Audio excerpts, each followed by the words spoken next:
We went through the roll call, seated Dennis. We have a motion and a second regarding the June 16th and July 9th meetings for approval. Dean made the motion, Kathy Wazika second is the approval of those minutes. Correct. And there was no discussion.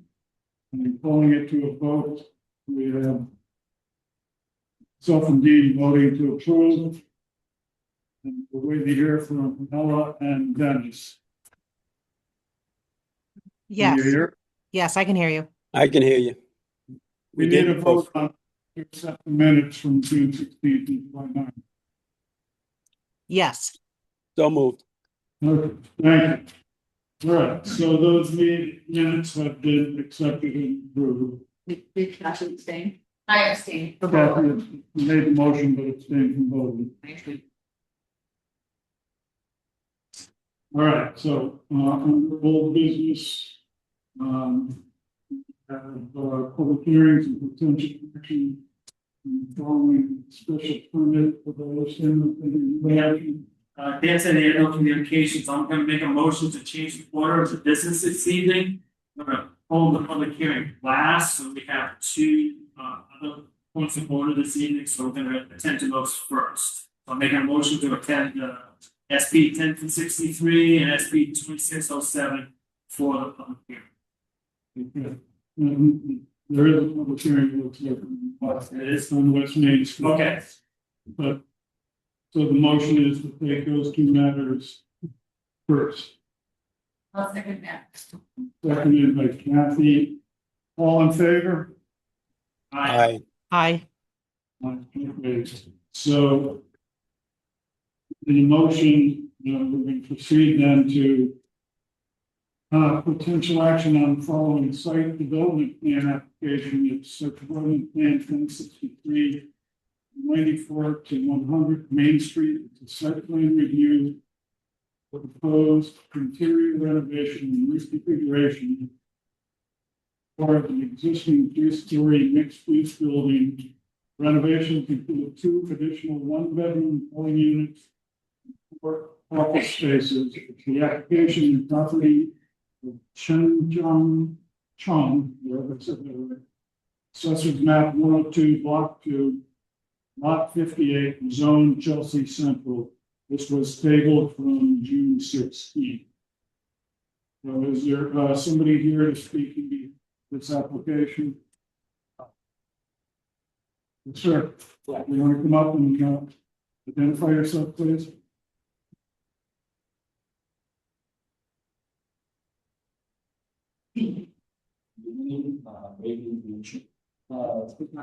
Can you speak up, please, sir? Before you proceed, I forgot to make one. I'm sorry. But if you have a cell phone, please make sure it's on silence or off. Thank you. Sir, please. Good evening, everyone. I'm Chen Chong, building owner, and here is Eddie. We are 94 Street building owner. So, before we attended this building last year, December 2025, and before previous building owner utilized this building. The second floor was a barber shop or a spa, and most of the space is office space, door room office space. So we have been thinking how to, after attend this building, we have been thinking about how to make use of this building. So after attending business map, and we see the across the street, we see other owner on Main Street. Luxury. So we're thinking probably is so far it probably will be a good as a user performance. This building, so we are thinking to renovate the second floor to bring 2 more additional 1-bedroom apartment, including the third floor. We have 4 1-bedroom apartment units. So after this additional income, hopefully we can and make another better good use of the first floor to attract people to come in back to the Norwich downtown to revive this area and by renovate building we can have everything up to more safer building and Anything else you want to say at this point? uh, We have a report from the Sure. staff. I'll just go through my memo quickly. It was referred to other departments for comments. I think the main question we still have is the discussion of how trash and recycling pickup will occur and stored the property. We don't want rolling carts out on Main Street for all the apartments. That really is my main suggestion for discussion. And, did you understand what Mr. Tanuska had said about the trash collection? Do you have a proposal to that? we haven't proposed with the trash collection. Yeah, the issue is that the property is on Main Street and sidewalks. And the city is trying to make sure that the sidewalks stay clear of trash collection bins. So we're looking for landlord and property owners in downtown to make provisions to collect trash in such a way that it's not interfering with the sidewalk. Fair. Yeah. We're looking to see what kind of provisions you're making of trash in the apartment. So far, we just attend like, as I said, we use a previous building like possible like that. So most of our current tenant there, they don't have trash trash issue with us. So but we doing this way and but we like renovating these things. Renovation project, yeah, we were happy to ask any other ideal like Yeah, so what I'd say is he's gonna need part of the approval conditions suggested here. They're gonna have to work with city staff to come up with a solution. There's gonna be 6 apartments in the building. Space. And as city staff, we're working on a creative solution for downtown, especially that area. So it's already in my approval conditions. It's in your It's in memo. the memo and it's in suggested. He's gonna have to work with us to come up with either a trash room in the building or some other alternative solution. There's not 12 carts on Main Street plus whatever. Do you understand what staff is saying regarding the trash collection? Anything else we need to know about this application? No, there wasn't really a lot of comments, just asked that they be addressed on final plans from the other departments. Parking is not required if the commission wants to discuss where the tenants be parking, if they have any agreements in place. For garages nearby, and then as usual, signage needs to be reviewed by staff before it's put out in the building. And we're suggesting that flowers and window boxes be on. Those are all in your memo. Any questions from the commission? Hello, Dennis online, any questions? No, sir. No questions. All right. Given that, it's taking notes, you need one, Stacy? Basically, we can take most of the device or the device just from the machine. Well, that's a somebody.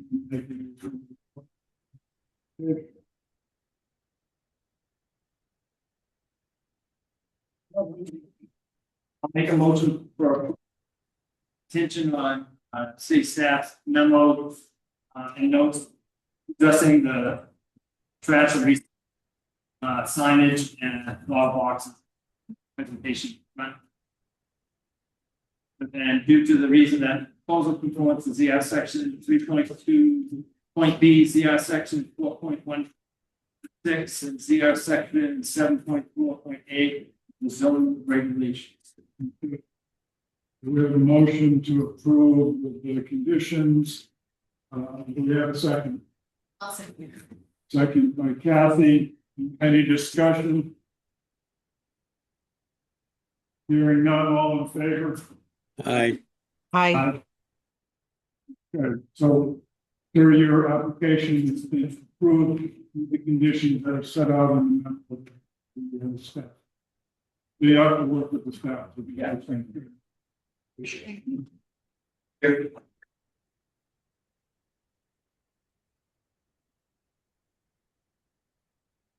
The next matter is public hearing, potential action on the following special permit. Special permit number 26-07, 361 through 399 West Main Street. Request for a special permit in accordance with zoning regulations 2.1 for the conversion of existing office space into one residential dwelling unit on the second floor. It's the application of Michael Matera, property of Willow Tree Plaza, Remote LLC.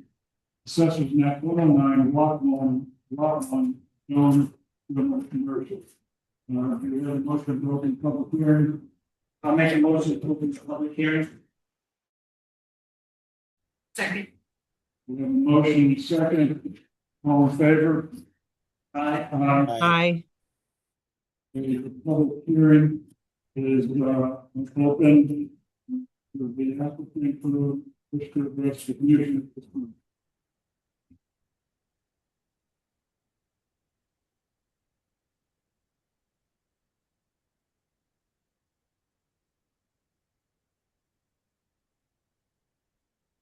Michael Matera, member of 315 East Main, LLC, and Plaza, LLC. There is a of Harbor Freight, which was originally surplus limited. We put it months ago in 1987, a second revolution.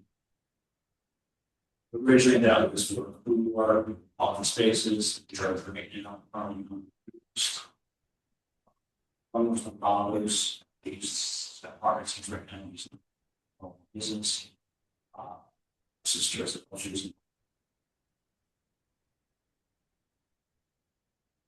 In the business day, so I was there today and looking to turn that into a secondary business for myself.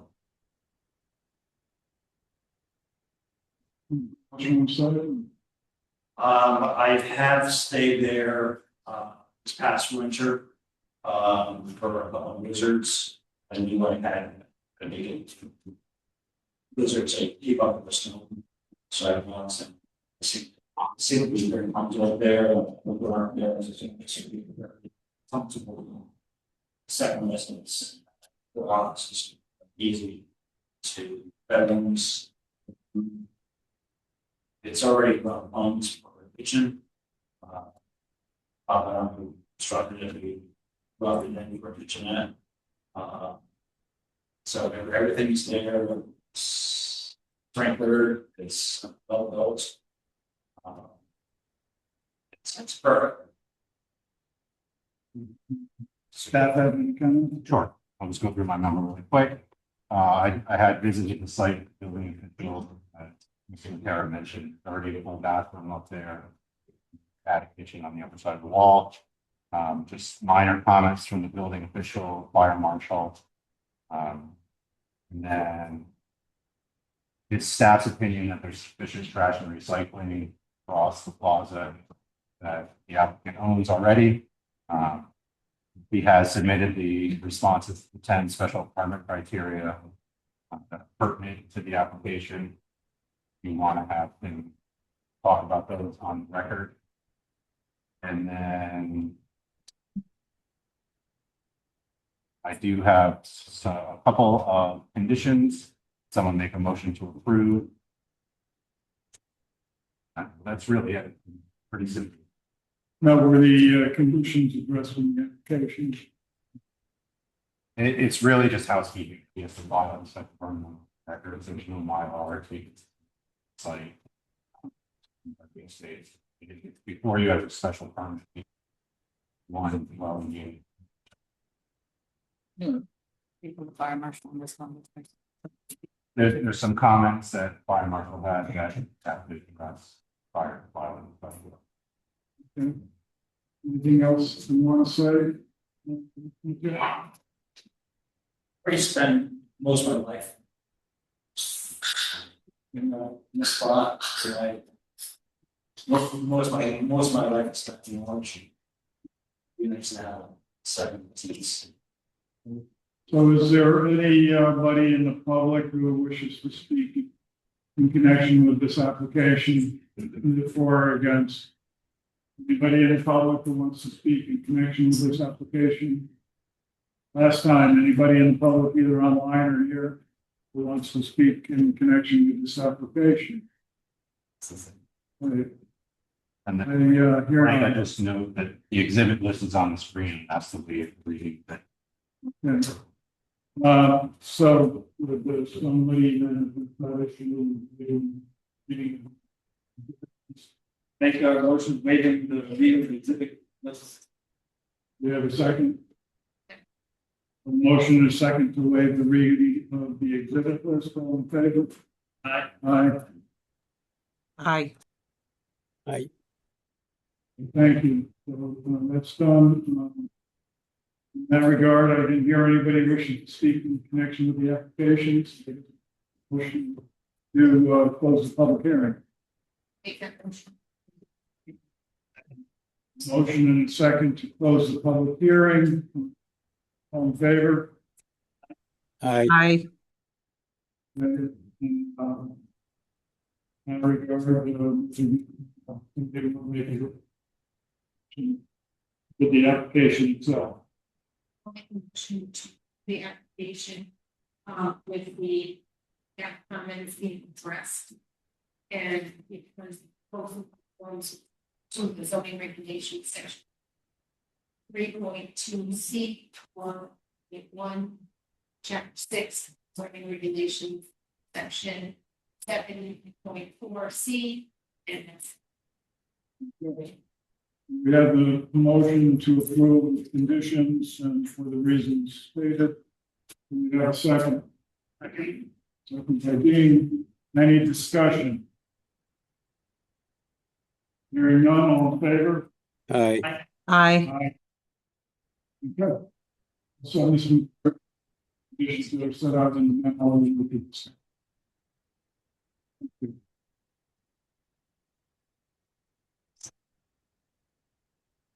Right, it's there's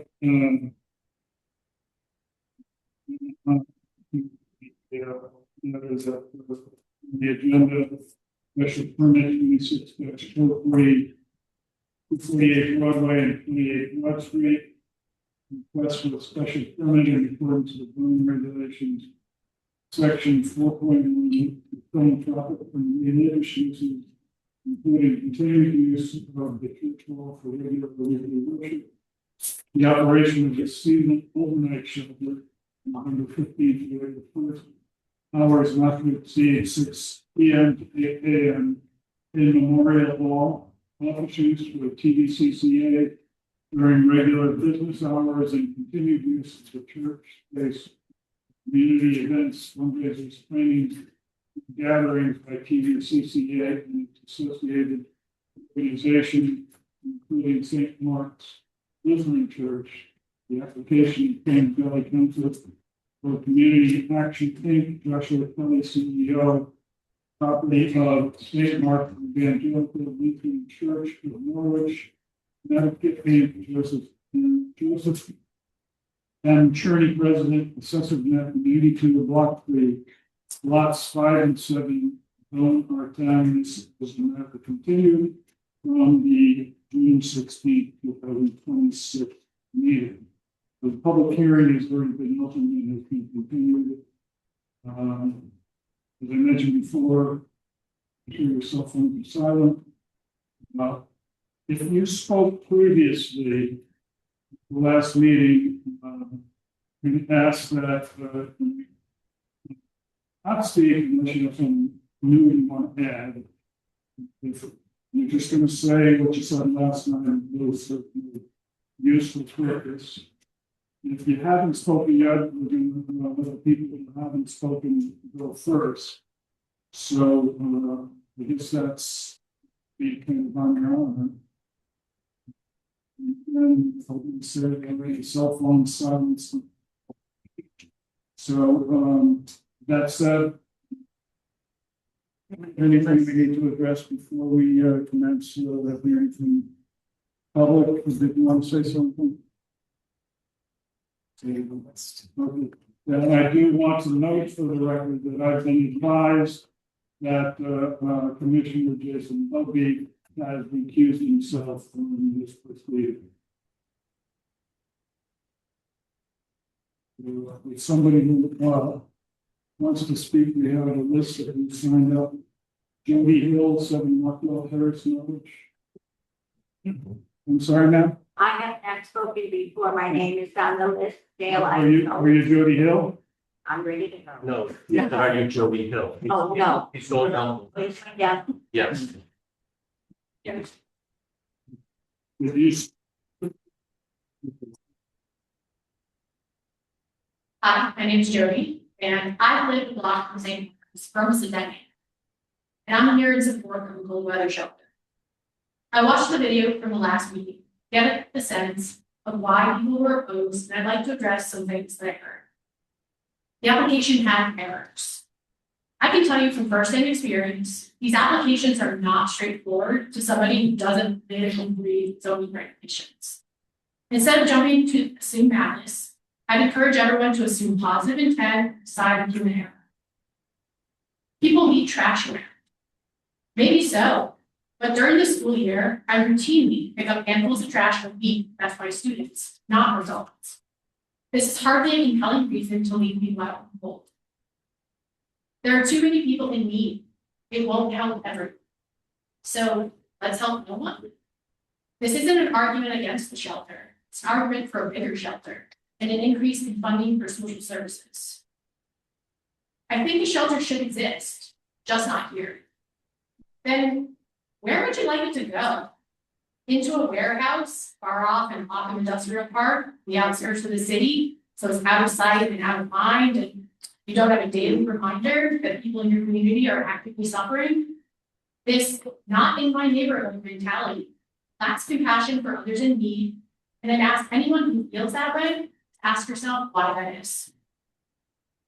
It's going to make our neighborhood less safe. I understand this concern. You want to feel safe in your home, in your neighborhood, and I think that's completely reasonable. What I find unreasonable is that this concern paints every homeless person with a broad brush, and research doesn't support it. In one 2025 study that examined both arrest records and calls for service for a 3-year period for 15 cold weather, low barrier homeless shelters in Colorado, found that arrests and calls for service did not significantly increase. It's going to affect our property value. This one's actually true. A 2025 study from Old Dominion says that temporary emergency shelters can reduce property values by up to 6.33%, while permanent supportive housing, which combines housing with supportive services and case management, actually increases property value. As I wrap up, I'd like to ask all the homeowners that are opposed to the shelter, what dollar amount are you willing to say is worth someone in our community freezing to death? Considering the average home value in Norwich over the last 12 months, according to Zillow, is just under $307,000, which is up 6.2% from the previous 12 months, by the way. Based on that, and what I heard in the last meeting, the number for some people is about $18,000. Also, you know what else drops property values in a neighborhood? A hospital. I don't see anyone demanding that is fixed. Why do you think that is? I suspect it's because they offer valuable services to our community. So we all deal with the downsides of having it in our backyard. Thank you. Thank you. And Burdette?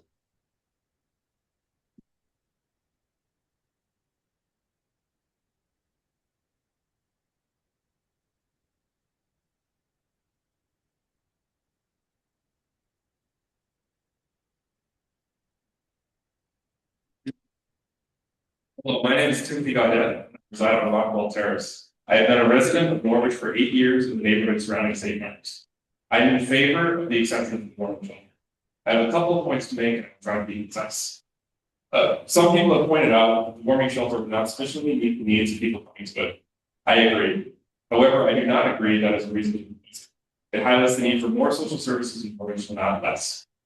We need to expand what is available to people. Just because a facility will not meet all the needs of the people it serves does not mean we should deny them access to solving some of their needs. I have also heard arguments highlighting the negative behaviors associated with people coming to the shelter. People often act out of desperation. Think about the days you do not get a good night's sleep. How is your mood the next day? How is your ability to solve problems and plan your future? Giving them a reliable place to be safe and warm during the cold months of the year can only help those people to be in a better place and make good decisions. I don't want property values to suffer. I don't want people littering. I don't want people wandering through people's property uninvited. But more importantly, I don't want my neighbors or anyone to suffer worse than all these things combined.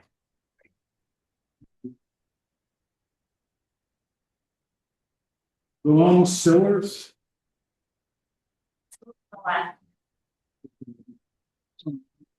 So, I do. okay, well, got something new, come on up.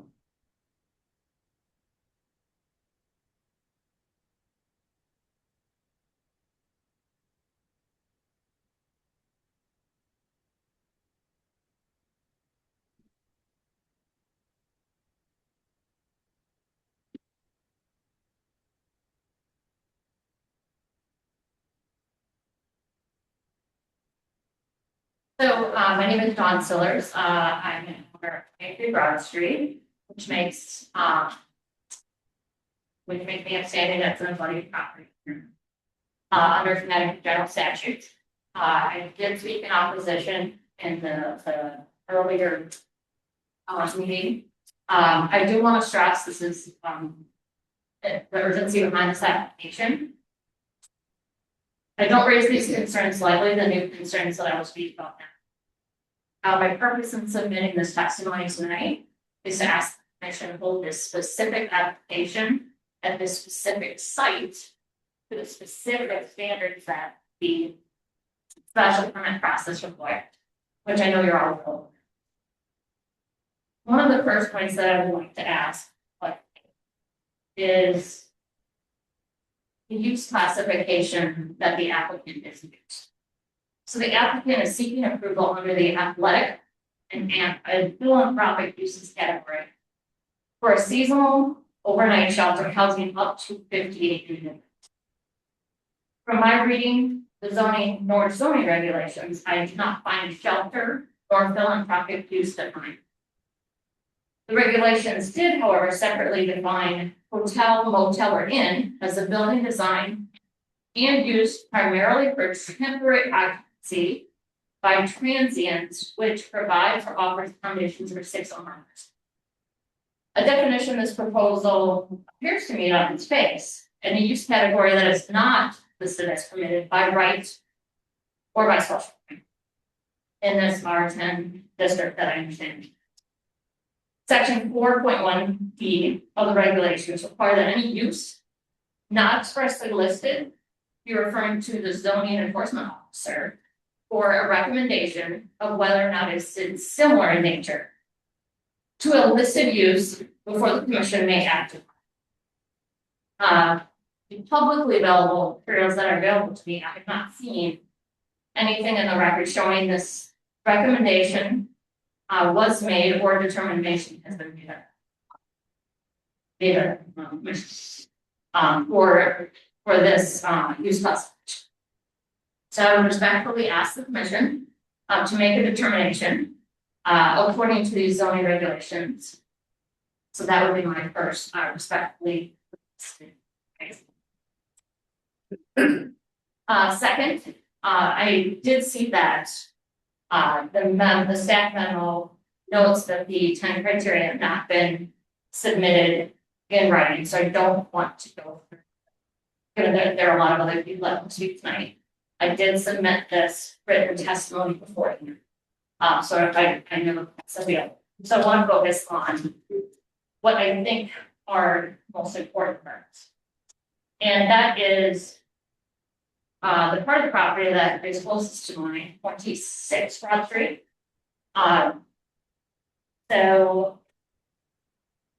So the parking, so from what I understand, that area is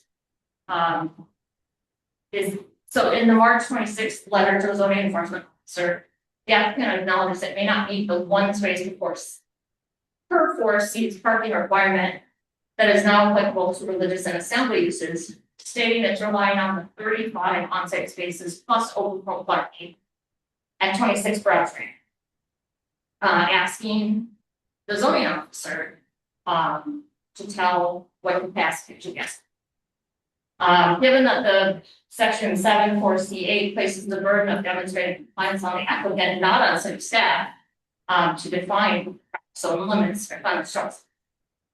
The other part that I find troublesome is that it's a grassy lot. So it's not any additional parking in any development sense, or developed sense. The reported survey shows it as raw land, with no pavement, no striping, no parking spaces, no lighting, and importantly, with the 10 criteria here on 3.7, I believe it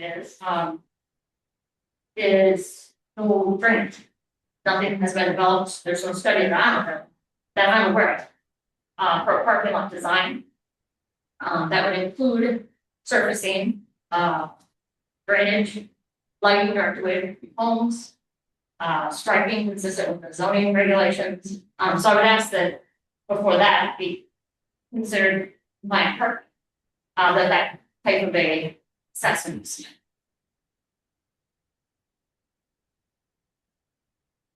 So the next criteria that I would go to is financial one.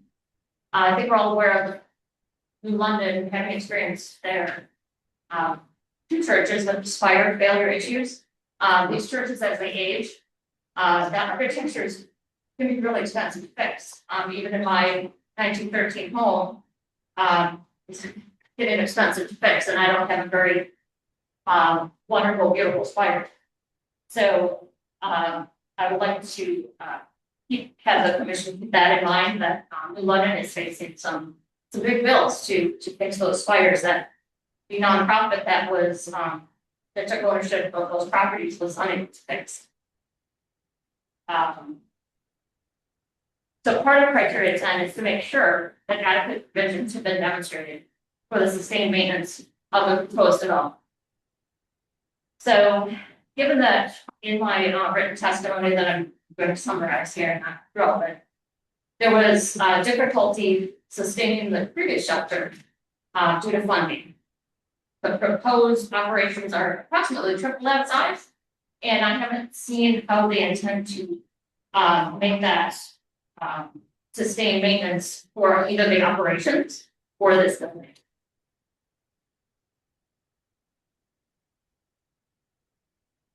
And finally, I would request that despite my opposition, if the council decides to approve my application, despite my opposition, that they consider putting conditions on the approval for design and operational conditions, which I was in testimony, and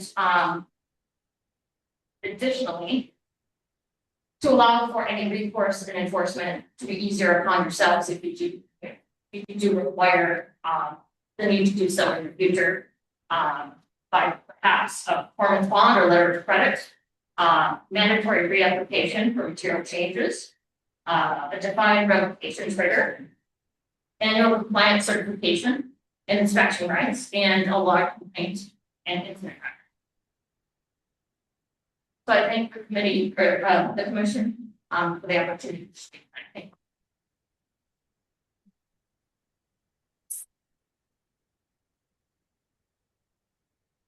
you. McDonald.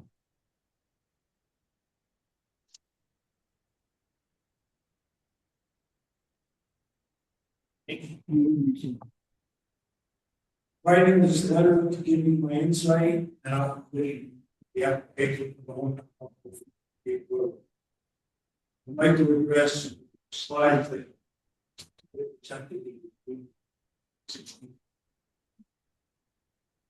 Slide 16, explain that there would be no. Really admits that BS 90. He lost my support just on that one. And he has to have a penalty. Slide 18. He shared some statistics, 2024, 2025. He reported 11 calls to 911 for various reasons, with 14 deaths and that. Extrapolating by at least the possibility of 56 deaths. That would be 44 911. A lot of police, ambulance, and social worker activity making phone rings. Slide 21, Mr. Kelly claims that all guests will be gone at 7 so there'll be no issues with the interface start time. I lived in my Norwich for 45 years. I walk my dog 3 times a day, starting at 6 in the morning. 6 a.m. to 7:30, there are hundreds of cars coming to and from an event. There are many students walking up the roadway from down. Students are parking their cars up and down the road. There are many buses coming and going during that period. Package wasn't really asked for parishioners coming. So it's a service, say, and safety. Picture a snowstorm in January, even then if they closed. Homeowners do not shovel their walks into storm building. Schools and businesses closed or snow cleanup, so plows and make the road safe. Your guests will be walking on snow-filled walks, probably on the road. Believe the soup teaching is even closing. So where do these poor folks go? This situation will be very dangerous. On property value, I think we all agree whether for or against. If you buy a house for your home, probably not. When you rent an apartment for your home, probably not. I am aware of big homeowners on Broadway that have invested up $1 million in the homes with tremendous tax breaks. Is it fair to them to affect their investment adversely? They took the lead to come to Norwich.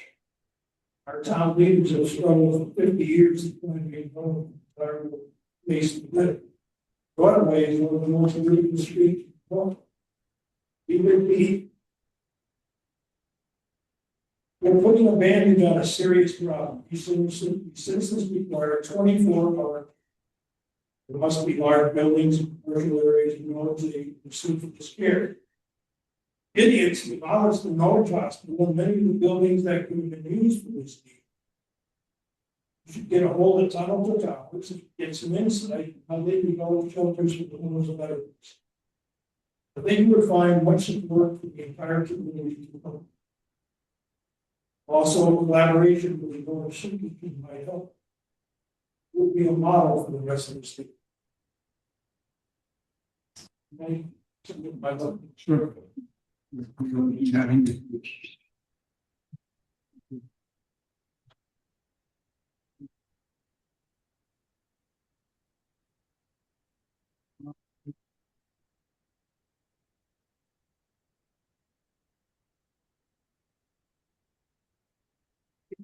Randall. Norwich, Park Road. I'm here in support of the proposition. Not a member of St. Mark's, but over the past several years, I participated in serving some community lunches there. People who come for meals, sometimes nearly 100 visitors over 2 hours, are visibly grateful, well-mannered. In general, it's nice to be with. Never have I seen disrespect for people or property. As a nurse, I've seen some of the harm done to people in our area being exposed to nights of harsh winter weather, vehicles less effectively sheltered.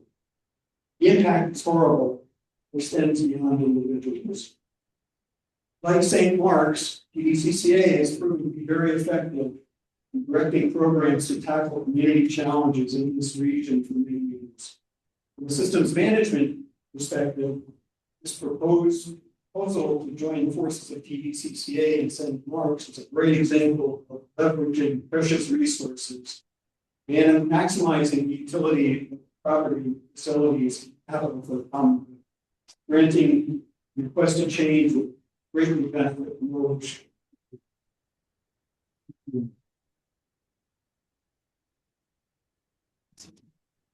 Yeah, Lighthouse.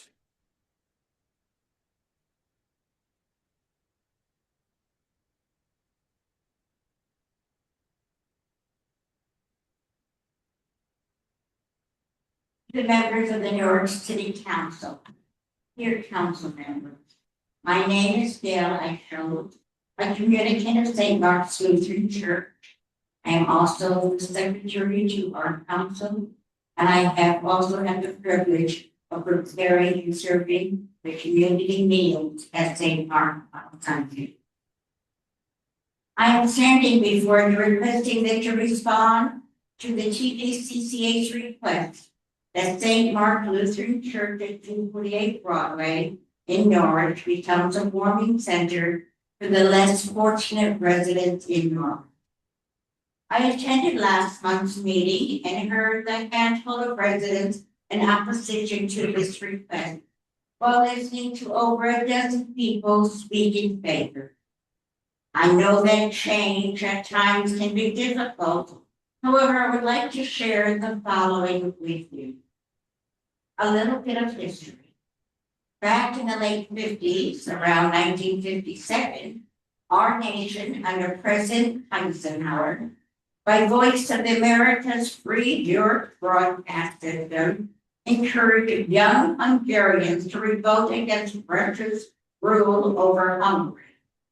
Thousands of young lives were lost in their effort of freeing Hungary from the hold of a Russian regime. Because of our voice in encouraging these brave young people to fight against tyranny, many lives were lost. Our president took a bold step in opening statewide positions in state institutions throughout the United States. One such place was in my hometown, Norwich. Town people in opposition to such an act held a town meeting with unwarranted concerns. Quote, these people are going to be individuals with ethics less than ours, will become a burden to us. And on top of that, these new job offerings to go to individuals living in our home, to citizens of the United States, not to these immigrants. Well, my dad was an immigrant from Hungary.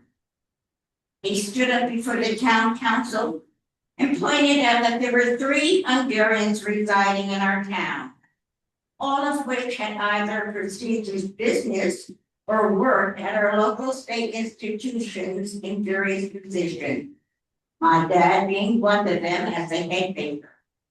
He pointed out that all 3 of these individuals had the most beautiful homes and property in the community, or owned a business that most residents went to for their automotive service. To that end, silence took place. People reconsidered their negative attitude, and the meeting ended on an upward positive turn of events. Now I turn to this council. For those residing in Norwich and for those whose lives are impacted by the city's resources, either banking, grocery shopping, or other variety of stores that we do business with, community centers and churches of various faiths, for we all bear a responsibility in meeting the needs of all in this community. The impact on those living next door to St. Mark is, since the warming center's operating hours are from 6 p.m. until 8 a.m. in the morning, I heard a concern that students going to NFA might encounter both the less fortunate unquote on their way to school, which might be a positive thing. However, this concern is not happening. For those residing in the warming center would be heading in the opposite direction of NFA, as they would be traveling towards those staying at our facility would be going towards St. Vincent de Paul's facility on Fifth Street, for perhaps the only meal they might have for the entire day. In closing, no matter which way you decide, I place a challenge upon each of you. Come with you. Leave your cozy, warm, and comfortable house. Go outside, just as far as your driveway, and sit, stand, or lay on it, just in your night clothes, a light blanket, and shoes, perhaps boots, whatever, from 7 p.m. to 7 a.m., and walk into the shoes of the less fortunate. And then reflect if you made the right decision this evening in granting a special permit to TVCCA to house a warming center at St. Mark's Lutheran Church. In conclusion, I just want to say I am so moved by a story from which Christ fed the multitudes, who came to be inspired by your words when his disciples discovered there was only a few loaves of bread and some fish, not enough to feed all. However, Christ made it possible for all to have enough to eat.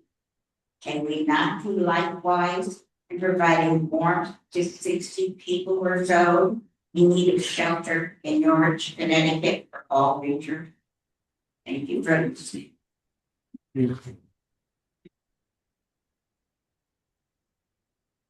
Sophia Good.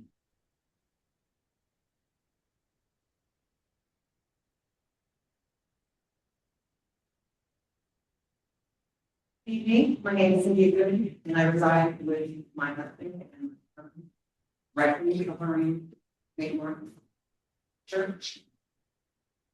So first, yes, the microphone, dear, thank you. First, I want to make something very clear. Everyone deserves to be actually living in the same place. I do not want anyone to suffer or freeze during the winter. Last winter, I personally served dinner to people experiencing homelessness on Sundays, using meals that I cooked from my own freezer, went to the store, purchased things to cook with sides, and delivered them downtown.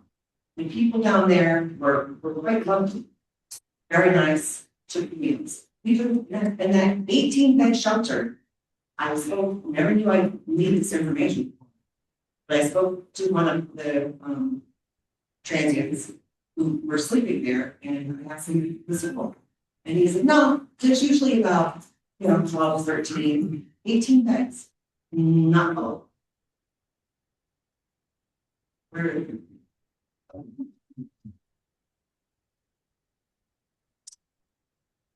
I have seen firsthand that these people are deserving of kindness and respect. My opposition is not to help people who are unhoused. My opposition is to placing a 58-bed low barrier shelter. As for those of you who don't know what a low barrier is, there is no background checks, there is no drug tests, there is no frisking, there is no anything. Come in, bring what you have, lay down and put it in. Or you should drop them back. I mean, it is not. Some people are, most of them, like I said, ones downtown are fine. You're pulling the people out of the woodwork. They need help. They don't need safe place to do their drugs. And this has been, you've received a letter from someone who's had the opportunity to stay in a home shelter of this magnitude and refused to go because of the drug activity that was going on inside. So, that's another, that history repeats itself.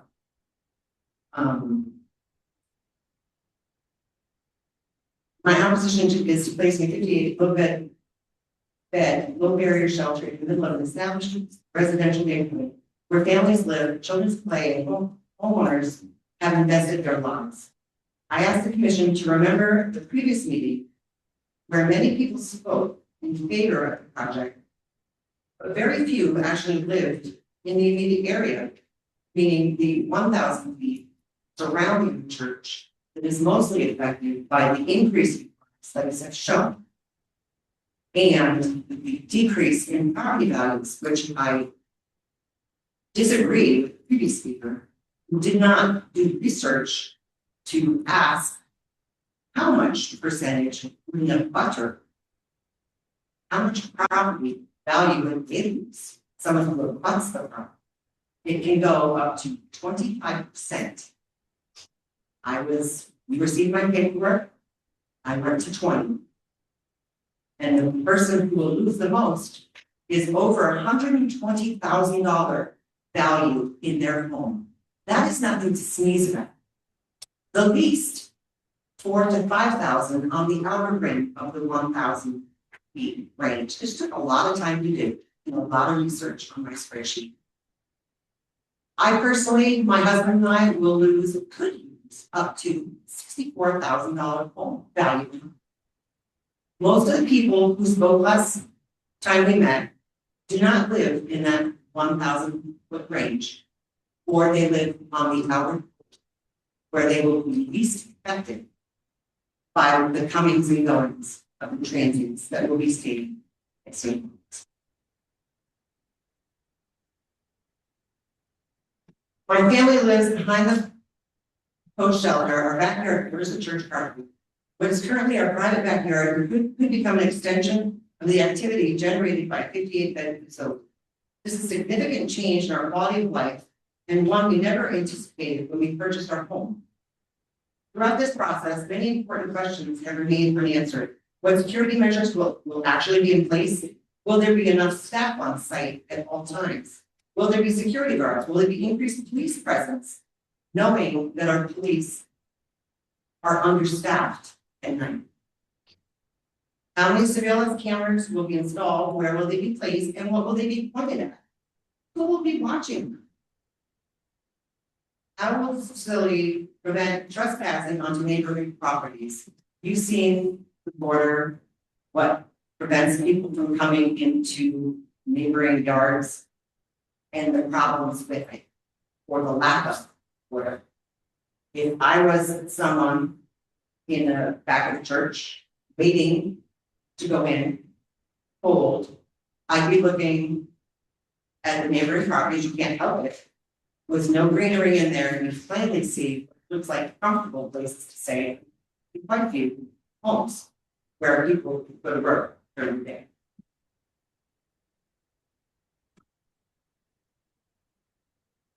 How will discarded needles, drug paraphernalia, and other hazardous materials be handled if they end up in nearby yards? I'm not talking about just trash. I think when we say trash, we're not referring to just garbage, we're referring to disposing of needles, which has happened on Cliff Street near St. Vincent de Paul.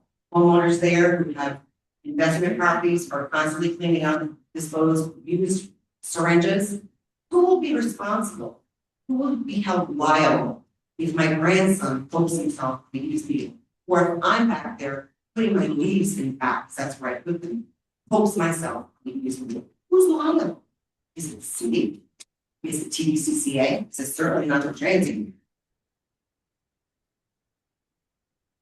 These are not unreasonable questions. They are legitimate concerns from residents who live within the consequences of this decision every day. The proposal also raises concern about property values. We discussed that a little bit already. or tangent.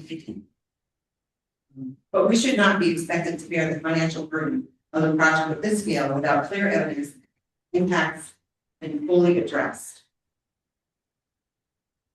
If surrounding property values decline, the city would also see reduced growth in property tax based over time.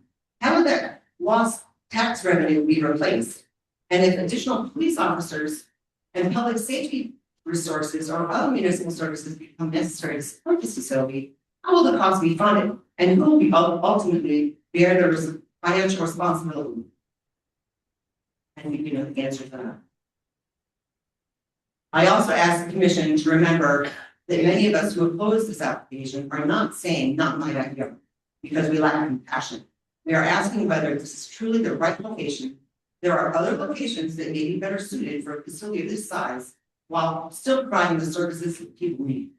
Compassion and responsibility planning are not mutually exclusive. We care deeply about those experiencing homelessness while also protecting the safety, stability, and well-being of the establishment.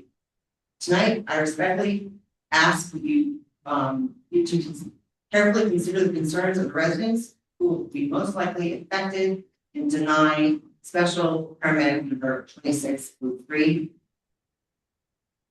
In closing, I would like to state a quote from Mark 12:31. Love thy neighbor as thyself. Thank you.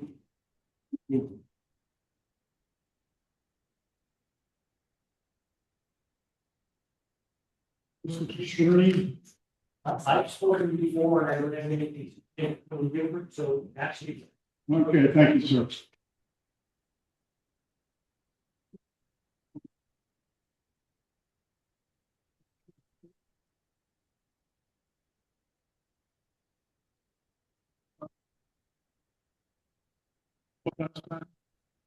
Yeah, and you don't need to say anything.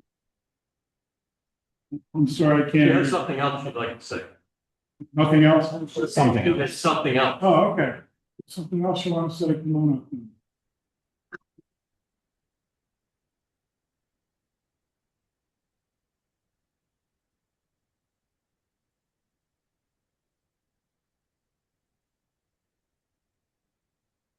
I just have insurance and building knowledge of my life. I knew it was and then we played it something right down the street and you went to stop. And so I'm speaking the last. So You can try to speak up and into the microphone, please. sure.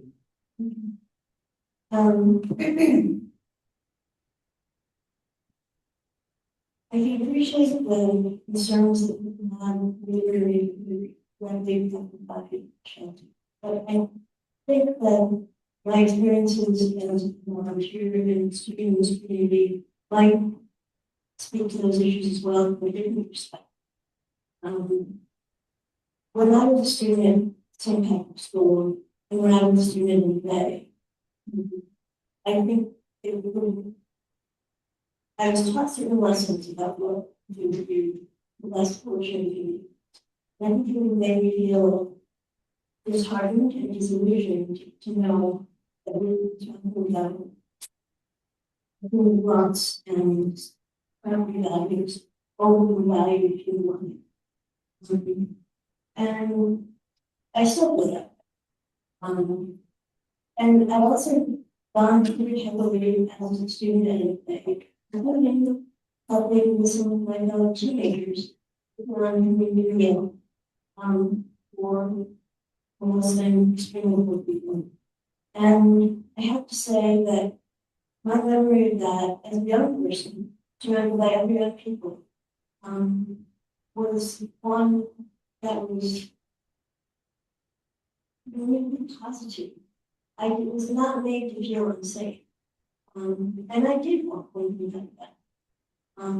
And no one was a patron of that meal on that afternoon did anything that made me feel uncomfortable. And for anything that was less than hugely appreciative and solicitous. And that's something that has continued as I volunteered for the years. I have volunteered a lot as a resident of our place, in various capacities. And once again, as a young person and then as an adult, I've never been made to feel unsafe or uncomfortable, like any other engagement of safety. On the contrary, if anything, I've been made to feel valued as a member of the community who was willing to spend some time with someone who was down on the luck, had challenges of whatever sort. And the thing that has always stuck with me in my experiences is that these folks who tend to access these organizations are looking for connection and community and human contact. So if anything, I felt that they have been more likely to be more friendly, more solicitous, all of these things than the average person is. And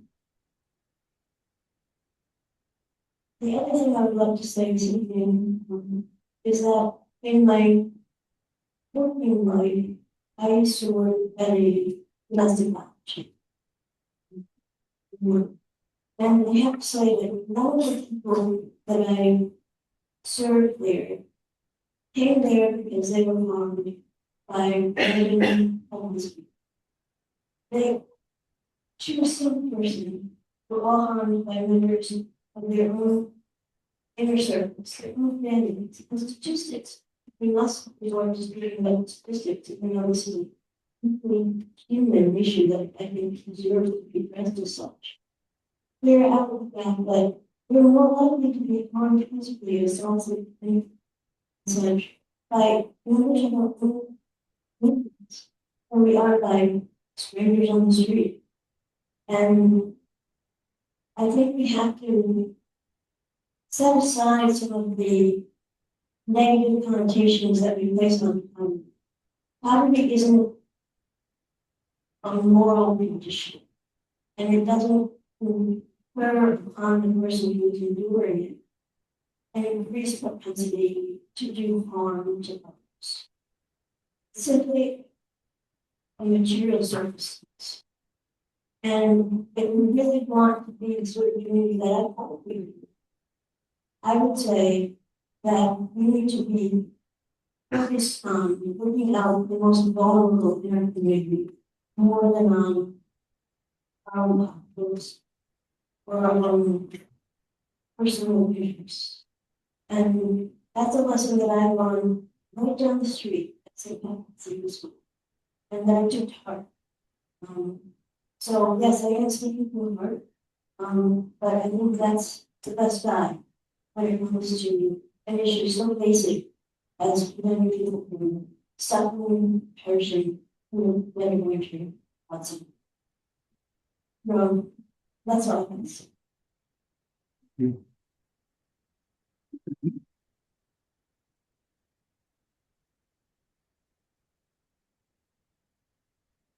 David Horst. I spoke last time, with permission, may I make one additional point? Hang on.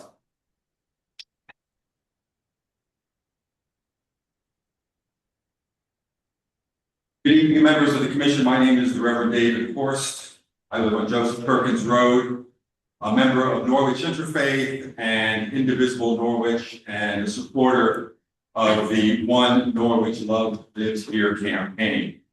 I'm also work as manager of outreach and engagement at the New London Homeless Hospitality Center.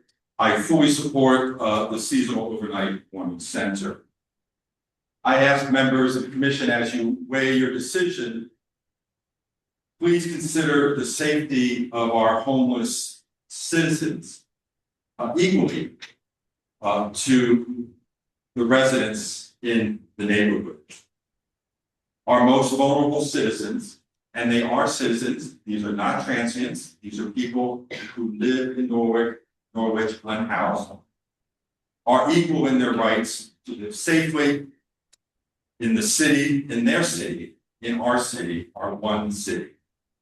So in the spirit of One Norwich, I urge you to vote in favor of the TDCCA proposal so that all citizens, housed and unhoused, can live safely in this city that we love. Thank you. Thank you.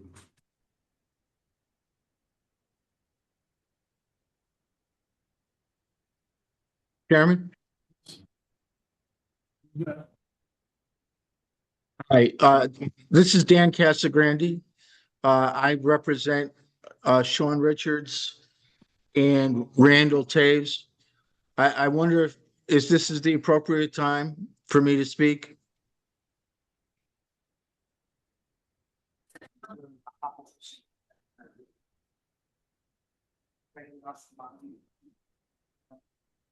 You say Sean Richards and David Daniels? Yes. So there's two people up before you that Frank would be mom. Well, there's two who have signed up. Can you wait till we finish with the individual speakers? Sure. Yes, He said, sure. that's okay.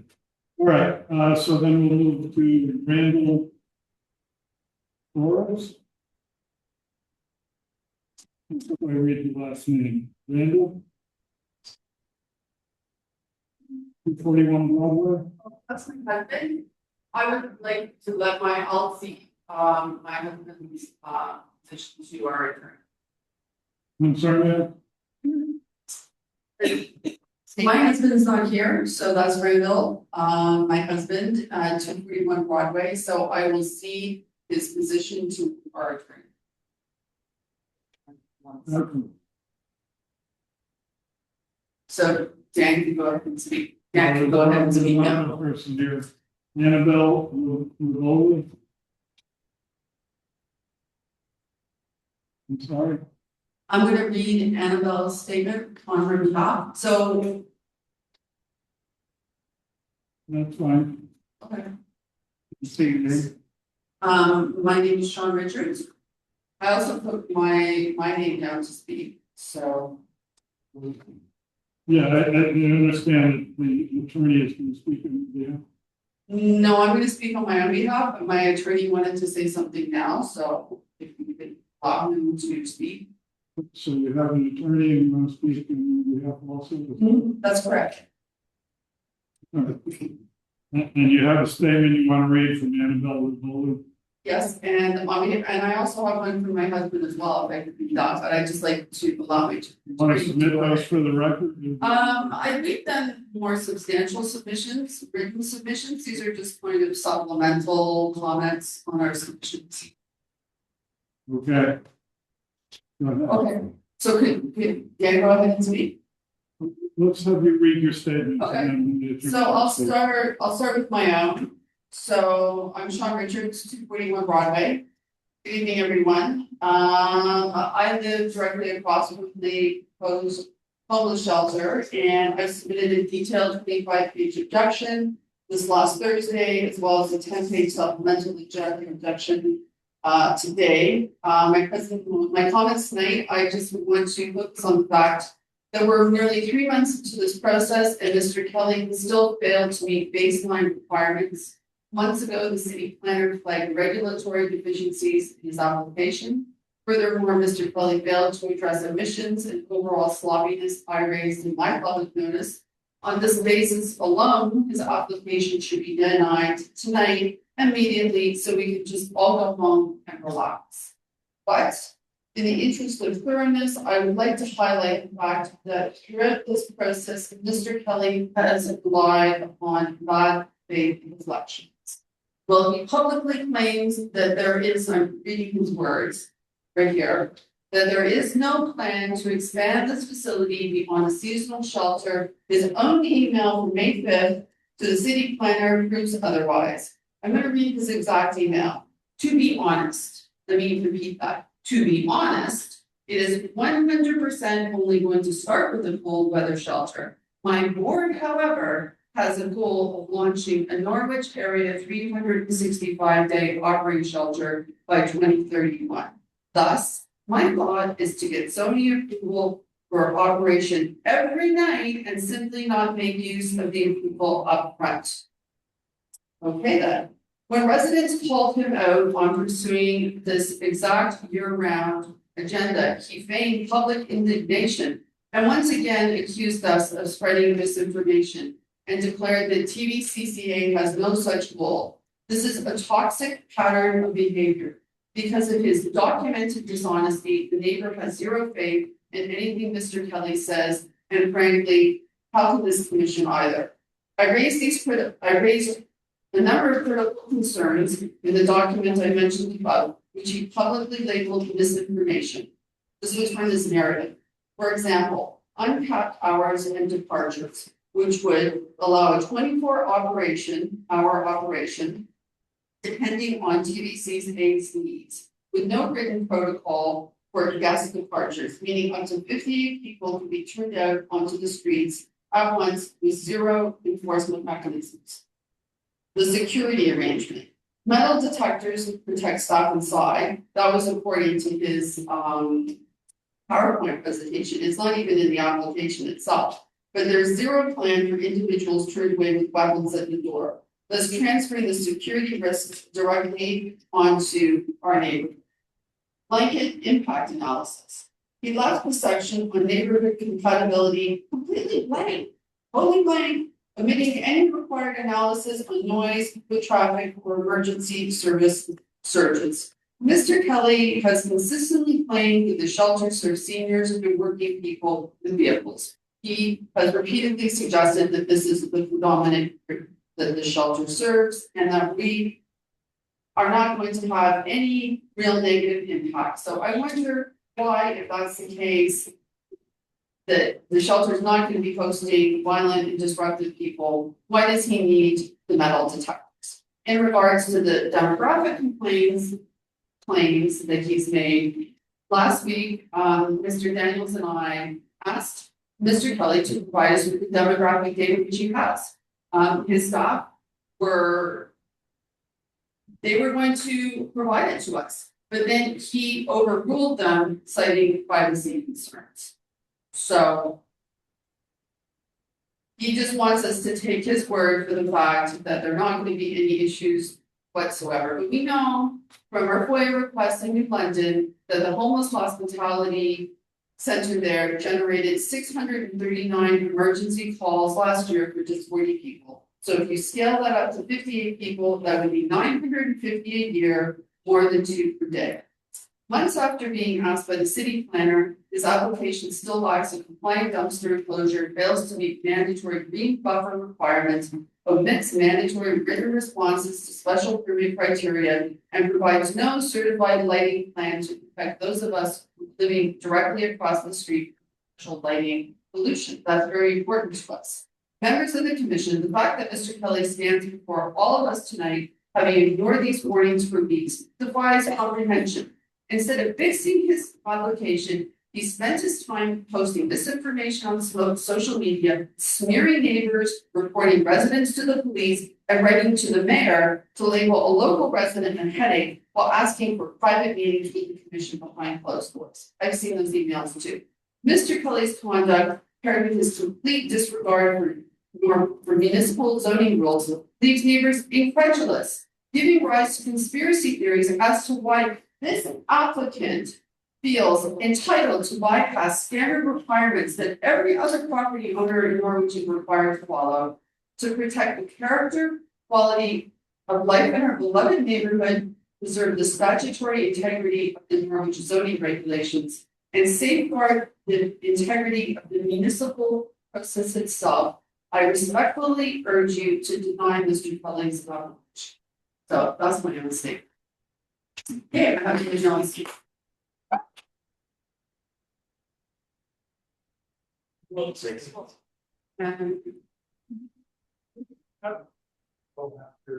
Okay.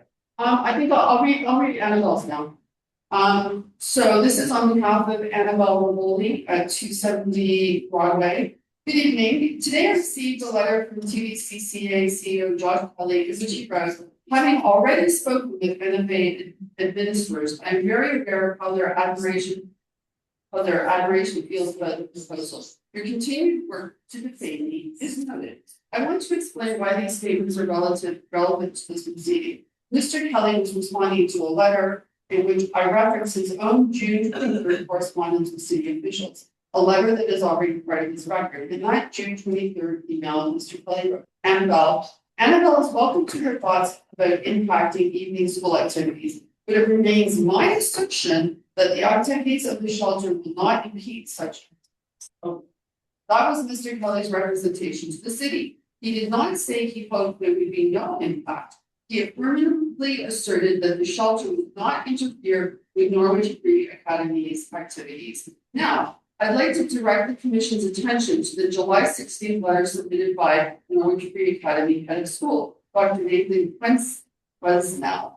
This letter is significant because it references the specific details of TVCCA's applications, the proposed 58-bed capacity, the seasonal cold weather designation, and the operating hours. That tells us that NFA has reviewed the actual application before reaching its conclusions. After reviewing the proposal, NFA states that the shelter's hours would directly overlap with evening athletics, rehearsals, performances, and other school activities that routinely extend beyond 6 p.m.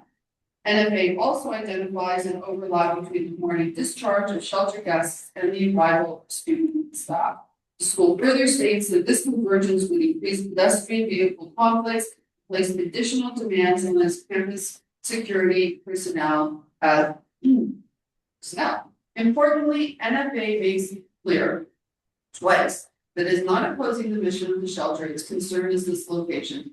The school concludes by asking that any shelter be located where it minimizes risks to both shelter guests and students alike. The reason I mentioned Mr. Kelly's accusations today is that the concern he characterizes as defamatory is not mine alone. I raised the issue of conflicts with school operations on June 23rd. Mr. Kelly responded by asserting that there could be no interference. 3 weeks later, after independently reviewing the application, Norwich Free Academy identified those same operational conflicts and safety concerns in a formal letter to this commission.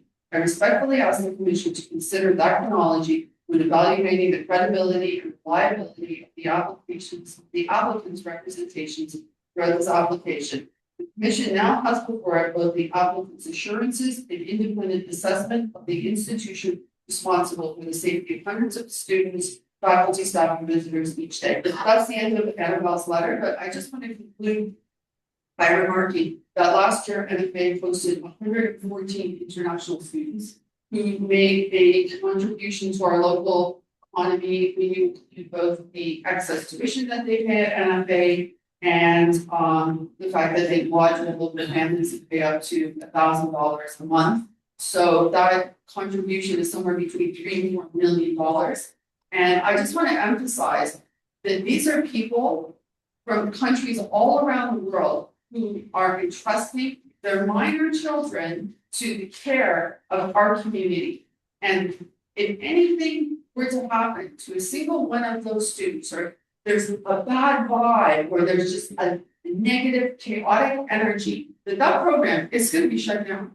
Because no sane parent would send their children, and if it's presented as some kind of Ivy League sort of institution. So there's no way that a sane parent would send their children across the world to go to school beside the type of facility that Mr. Kelly would like to install in our community. So.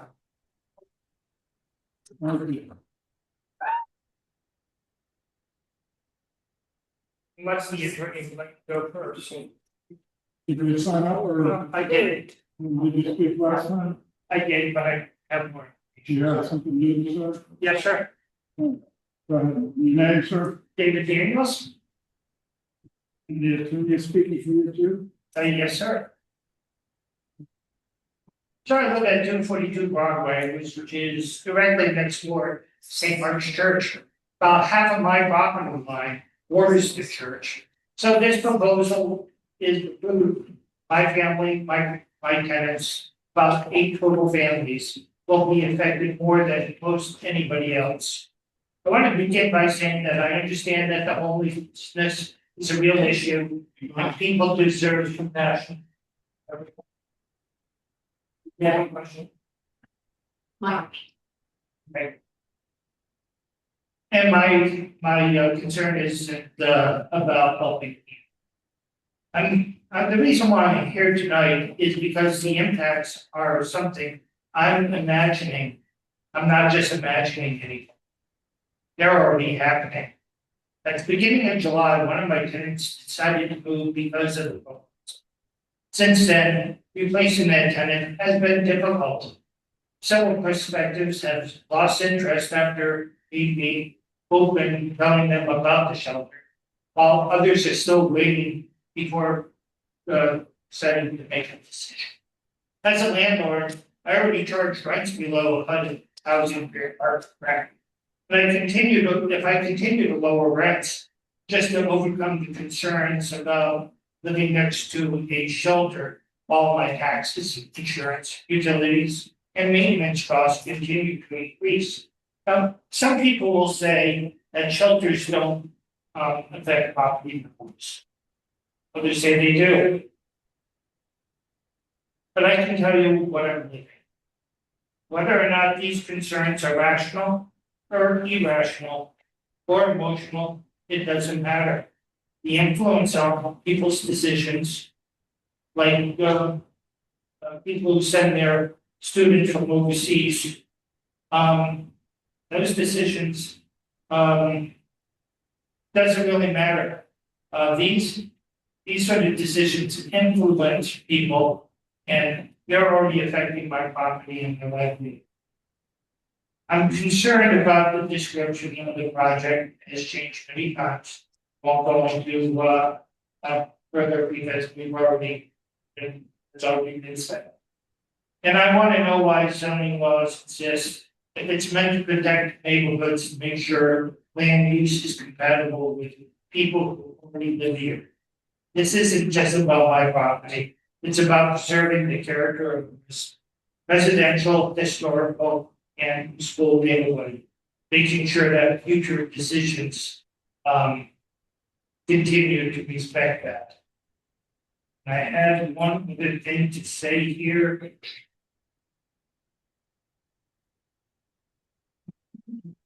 And this concern of the zoning board is particularly noteworthy that given the fact that St. Vincent's de Paul request for a similar home 10 years ago, that shelter waiver was denied. So if 10 years ago it wasn't appropriate for that zoning, our neighborhood is in a more restricted zone. Why would we be any more open, or this would be any more open to approve that application? That's it. That's all I have to say. Thank you so much.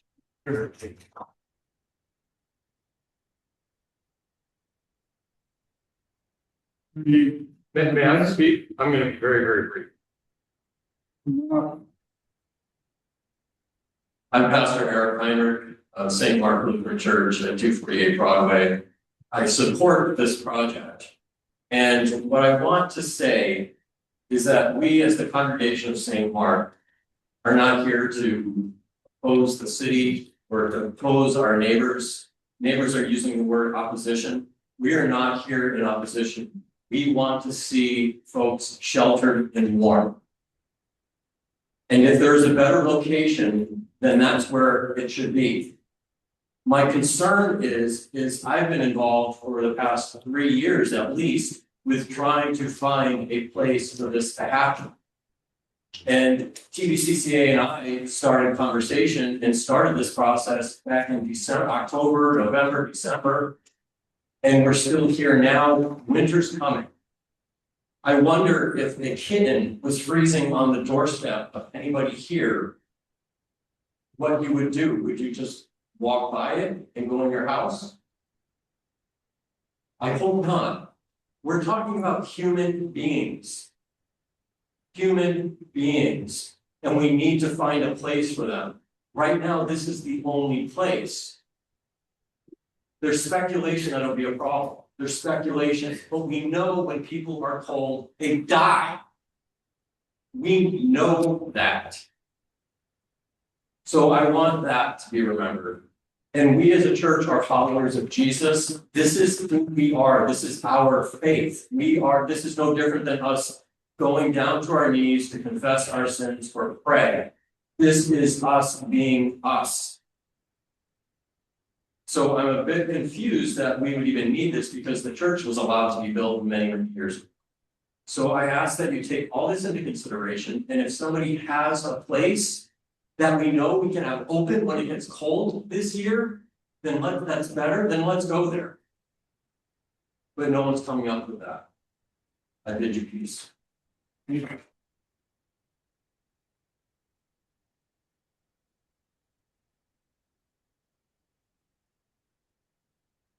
People back there.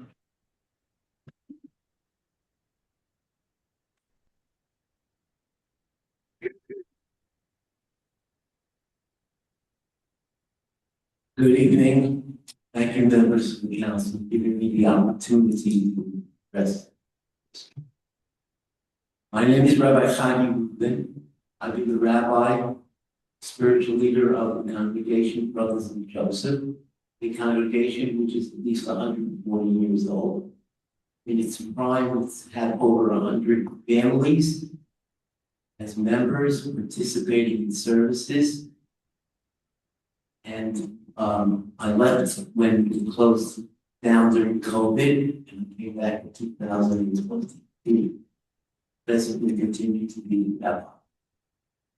Want to just share with council members, girls here, 3 points which I feel that we need to consider, even though some of these points, at least 1 or 2, have been mentioned by other people up at the podium.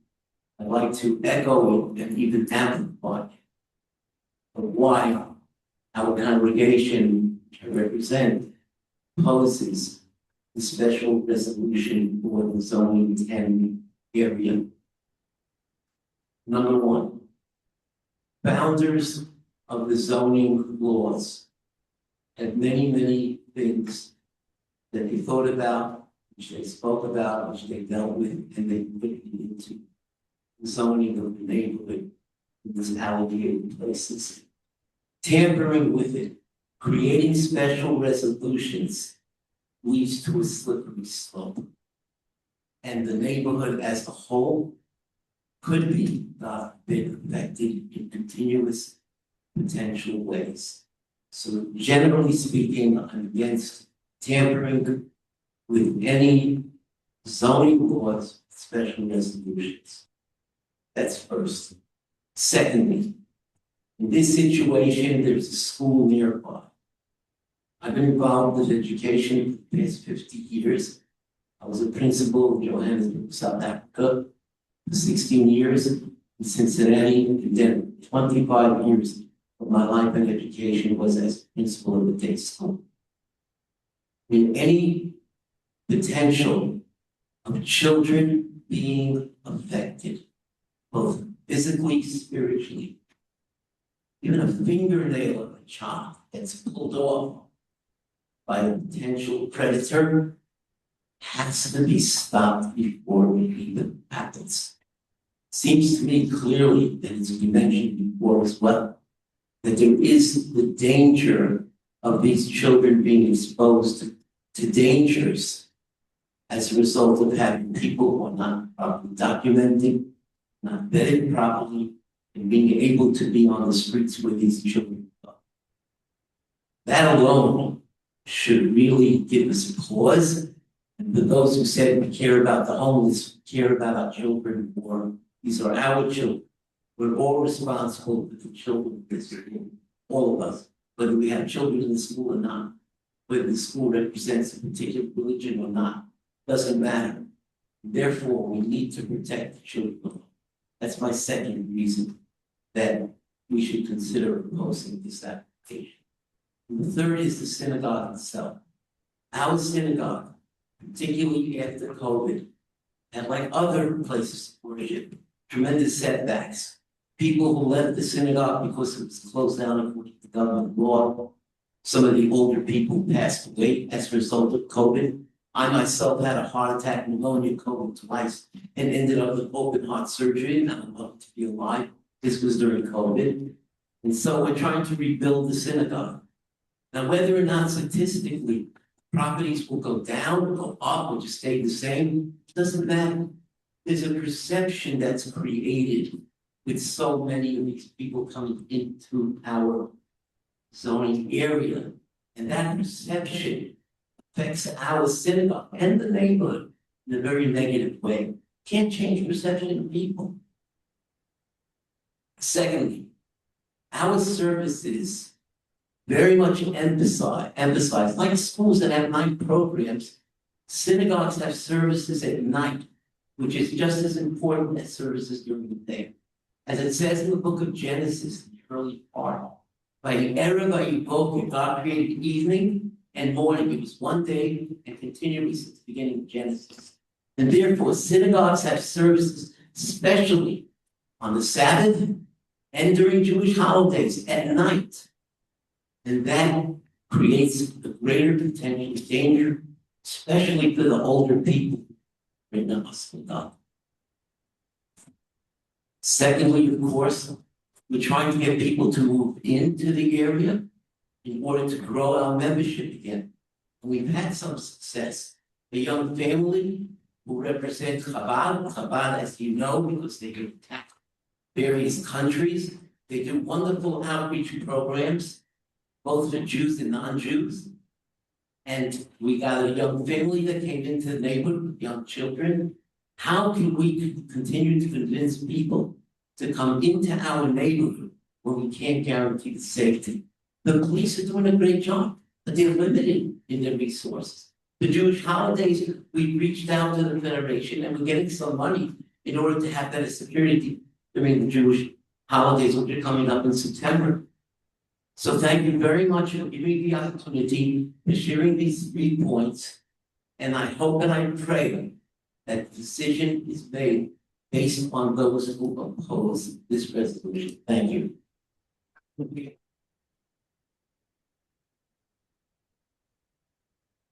Yeah.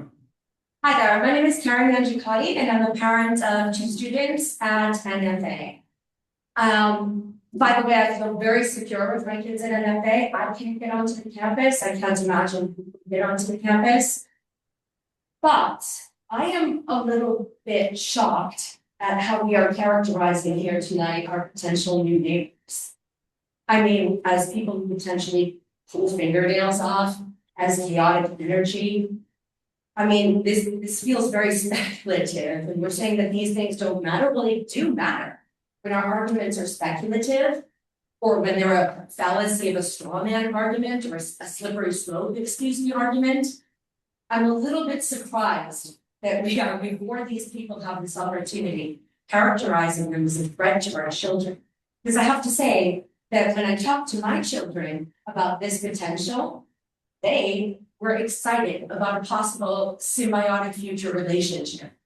And my daughter said, wow, that seems really great. I bet they have people there who can teach us. And it feels to me like we're going to take a page out of an actual student at NFA's book and say that let's make our decisions out of hope, that we hope to warn these people of nature, that we hope to change the lives of these people, to give them shelter, to give them dignity. We're talking about dignity of children. I don't know if we know this, but sometimes children are homeless. And sometimes children's parents need to be warm and children need to be warm. And I would hope that this community would stand here and make a decision based on actually doing that. And based on building a bigger table and not putting up these walls and these zoning laws that we need to keep for tradition. It feels to me that this shelter is exactly within the intentions of what a church was meant to be in this space.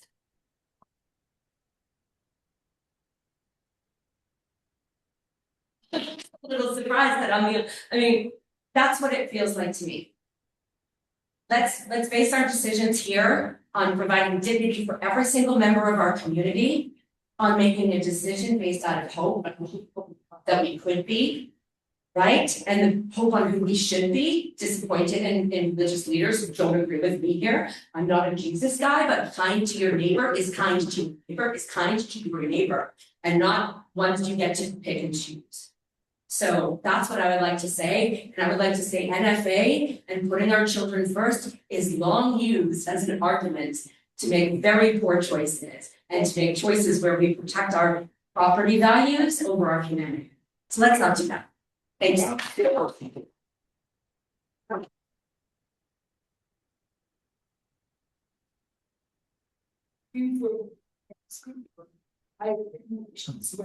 man, you want to speak? Yes. Come on.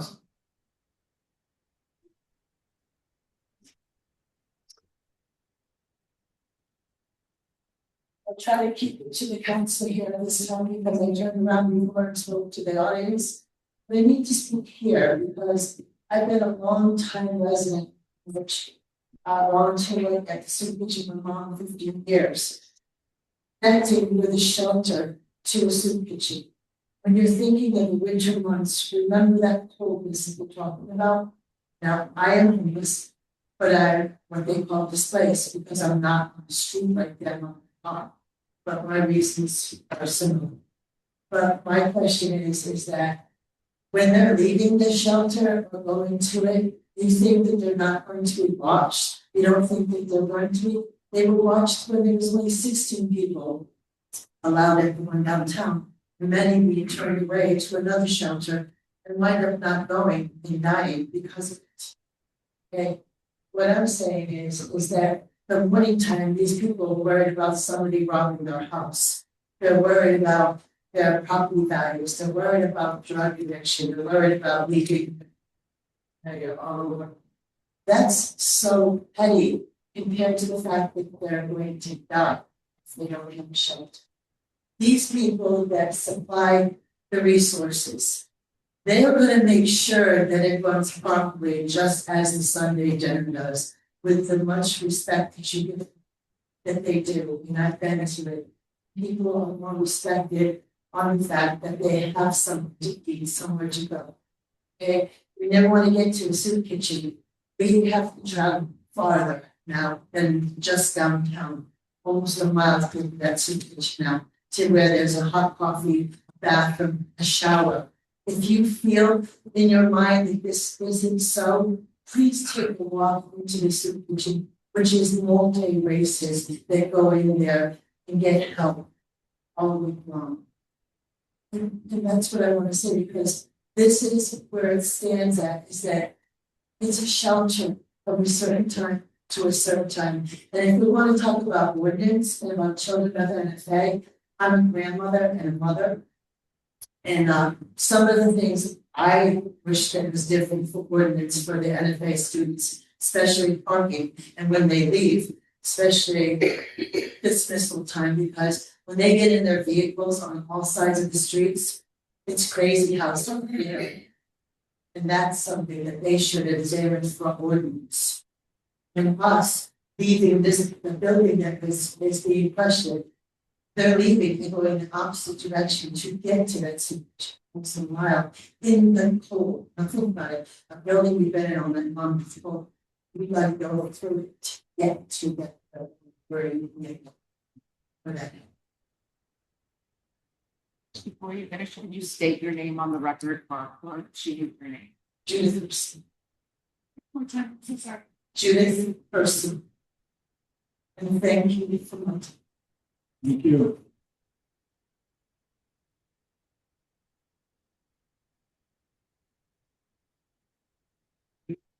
Jim, there's somebody before you, you're waving his hand for a while.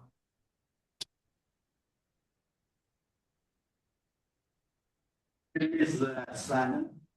So My say, name is Simon. Simon? For John, living in Norwich for 20 years. And I have property here and I also manufacture. And I want to tell you something. Sometimes I don't see the match in the vision of Norwich administration, instead of opening the high-tech school across the street from NFA, you open a shelter. Next time, you get another beautiful house and put it there. As a church, you have to think to elevate you and not drop it down. And it's enough, it's not enough. All the sidewalk is not safe to walk. Norwich put the responsibility on the home. All this area, beautiful area, broken. I work with my grandkids, the ambulance making 90 dB when driving, when nobody in the street. Now you're going to put shelter across the street from NFA, near synagogue. You have a beautiful triangle, marina, downtown, and the shelter. This is what we need. Instead of bringing the light of Norwich, bringing the lost city back, have people that want to invest money. I spoke with the mayor 2 months ago, and I told him I'm going to bring 10 exchange students. I'm not bringing them. I cannot tell the parents the news. They will not. It's not, I don't have anything against the school or against the people here about the shelter. They need home. But this is not, chicken with elephant. It's not working like that. It's not Mickey Mouse here. You want to grow a tomato, grow tomato. You want to grow eggplant, grow eggplant. You cannot put together shelter across the street from one of the famous schools in America. What? I don't even understand the vision. I don't know how to like. I'm listening to the 25%. You're absolutely right. I've been here 20 years, and I saw the business going down. I saw people losing everything. And now when it gets set up a little bit, and some people making a little bit money, you want to put another cement on the wings of the shelter? You want shelter? Go to the industrial park. Build shelter. You have a new industrial park. Build a shelter. Don't build shelter across the street from the school, because you're responsible for any kids will get hurt or any family that will get hurt. And I don't know how much danger shelter. I'm not focusing on that. I'm only engineering, but I can tell you, this is not the right. Thank you so much.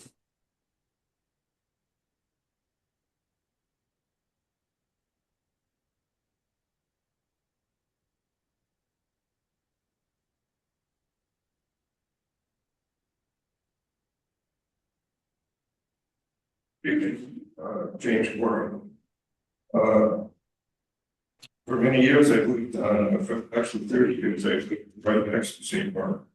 And all those years, my house, which I always kept up pretty good, my house was never once intimidated or visited. I haven't had anybody come by and ask for $1. We have found a hypodermic on the ground. And I'll let you during that time, St. Mark, we had 200 at least luncheons or receptions for homes. So I don't know what people are talking about here, with all this stuff about being a problem, every problem from it to an age. I mean, what kind of it's already that. I mean, NFA, that's wonderful. For our students. And to say they can be intimidated by some people that are leaving the church at 8 o'clock in the morning, freezing January, February day. I mean, what kind of silliness is that? This is a church, which by the way, I think remember. This is a church that's done tremendous things. We hope to partner with the UCCA and at least get some improvement to the homeless people in town. We're not trying to impact property values. We're not trying to hurt anything. I would swear to establish finance that there is never in the field Maybe lose some right, something like. Maybe the homeless people from that church. One other thing I think if you have, I think that it's sometimes you mention this evening, this is a homeless center. I don't know what the actual dividing between a homeless center and a warming center. What we're looking for here is warnings. We get a 20-degree night person. By the way, some of these homeless people have and they just may be in that way and be in place this day weeks before they go back to work. Yes, that's true. There are these homeless people. And just shut it up and not have hopefully community involved with anything for them to add to help them along. I think it's very prison. Very more progress for the homeless. So anyway, that's the main thing I want to do. Of course, the other thing is this committee should so be influenced to against this. Before you do that, maybe consider not 58 people here. It doesn't have to be 58 people. That's just what DVCCA decided that the application was for. Why not 30 people? Well, that's some kind of compromise. It has to be in which time. First, this is a warming center. So it has to be in winter time. Only 2 months out of the year. And when you have such a 7 and 8 or 6 and 8 more. No danger to students. It's not going to be anybody impacted. I'm sure you know going to be hurt. It's child or never very child. So this is not anything to do with anybody trying to hurt anybody. It's just the opposite, trying to help people. But please consider different options. Please consider releasing compromises. Please convince people for a approval of this application. Thank you.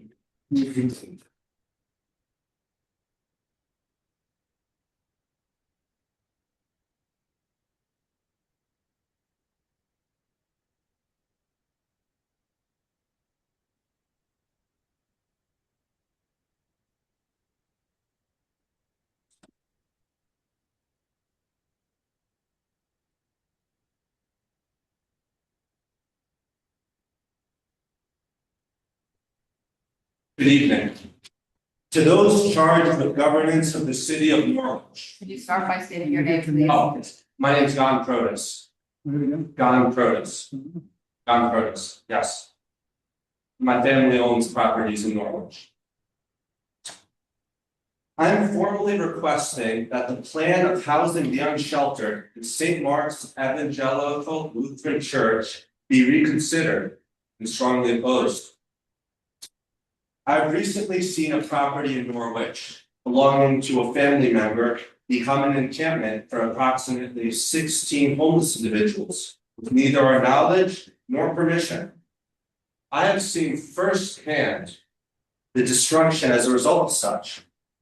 Specifically, chain link fences were cut open, trespassing took place, buildings were vandalized, and items were stolen.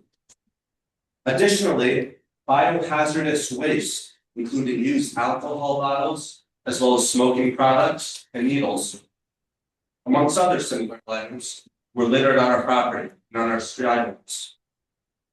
I was part of the cleanup efforts. Needless to say, no such items should be on our properties, lawns, nor our sidewalks.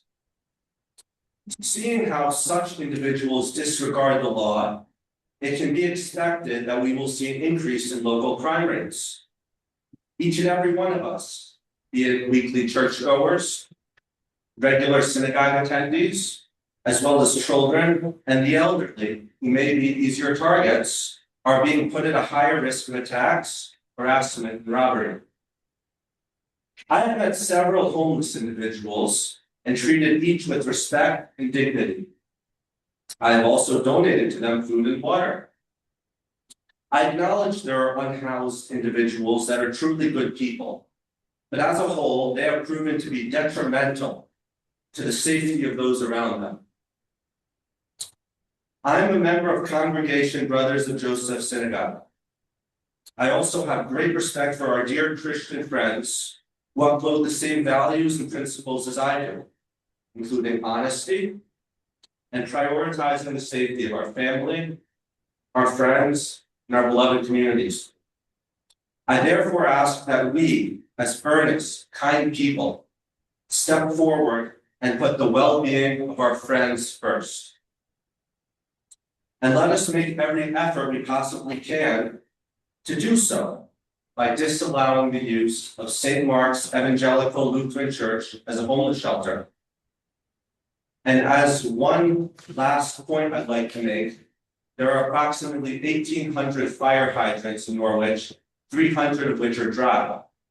These are the kinds of ideas we should be prioritizing first to truly ensure the safety of our community and our city, which we love so dearly.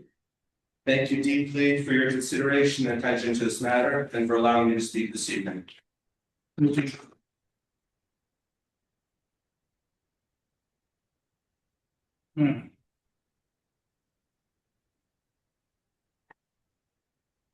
evening, my name is Victoria Obradza. I am at 170 and 172 Broadway, and I would like to speak on behalf of William Danger and myself.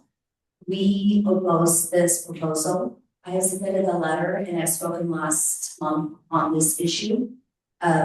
We ask you to consider the future of Norwich and understand that Norwich should not bear the burden of the surrounding communities and surrounding towns in terms of homeless people coming for help. A lot of other homeless shelters sending people to Norwich.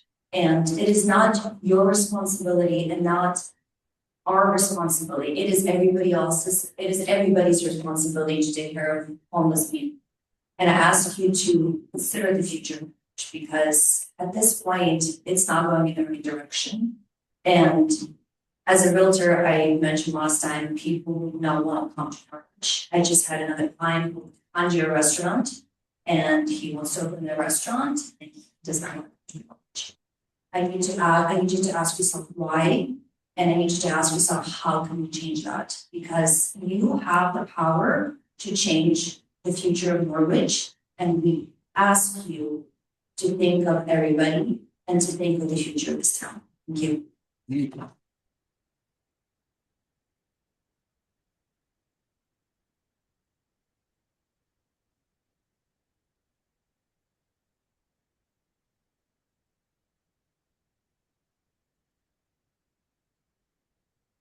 Hello, my name is Tal Brodus. I work in Norwich, recently graduated college, and I'm a member of Brothers of Joseph Synagogue. Working in Norwich, it would be very convenient to live here, and I would love to raise a family locally at Synagogue that my family has been going to for 3 generations. With the addition of a homeless shelter nearby, I would feel unsafe raising my family and living in proximity of the shelter. Therefore, I would request that we oppose the resolution to allow shelter. Thank you.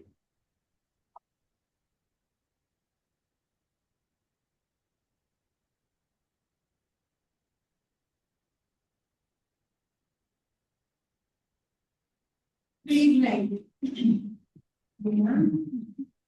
My name is Helen Weeks. I'm a resident of Jewett City. I am a member of St. Mark Evangelical Lutheran Church. And as of the last meeting, I spoke with one of the people that come to the community meal, which I'm very active in. And just as a reminder, our mission statement says, building community, one meal at a time. So during a meal, I had the opportunity to speak with some of our clients that were guests that come to have a meal. And we got onto the discussion of where or how the routes that people that have to walk, that do not have to walk, how do they go from St. Mark down to St. Vincent de Paul soup kitchen? And what I was told is they're going to take the most direct route. They are going to walk right down Broad Street, all the way to cross Boswell Avenue, to Roth, to North Cliff Street, where I see many familiar faces when I happen to visit a friend that lives on North Cliff. And then they go to St. Vincent de Paul. They are not wandering down the city, going down Broadway past St. Patrick's School. They are not going away from the city towards Benefit. The ones that walk will go straight down Broadway, the quickest, easiest, most direct way to the sewage. And I just want to remind people that are here, when I spoke last, I talked about my grandson who started working at the community meal when he was 5 years old. He is now 19. He is an Eagle Scout. And he works at the community meal. He plans meals, he shops for the supplies, he gathers his friends together so that they can do the work that it takes to provide a meal. This is a young man who started at 5 years old, still has all his fingernails, and he helps. Because of the exposure to these people in need, he has an appreciation for their need. He has the heart and the willingness and the kindness to help and to be a part of a solution rather than to turn their back or to turn his back and say it's not my problem. This is our problem, the homelessness. Not in the way that people actually got there, but they're there. What can we do to help? And the warming center, the overnight shelter will help. Thank you.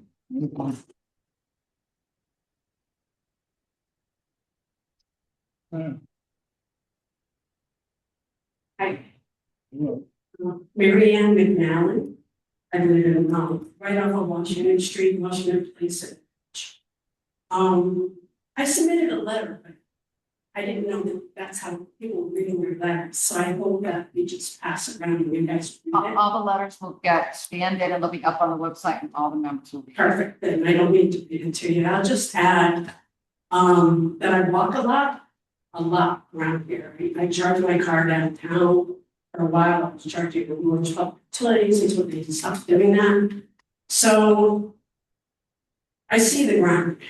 I see the people I walk by downtown. What I see on the ground, if people are afraid of their children being exposed to negative influence, then why don't you argue about this?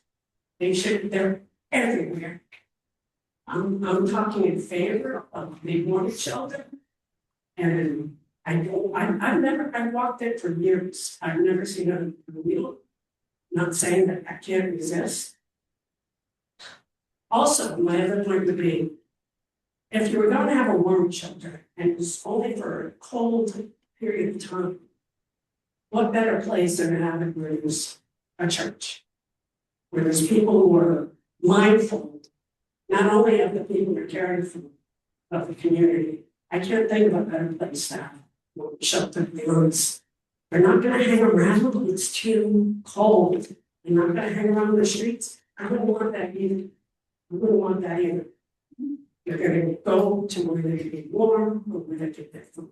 That's really what I'm saying.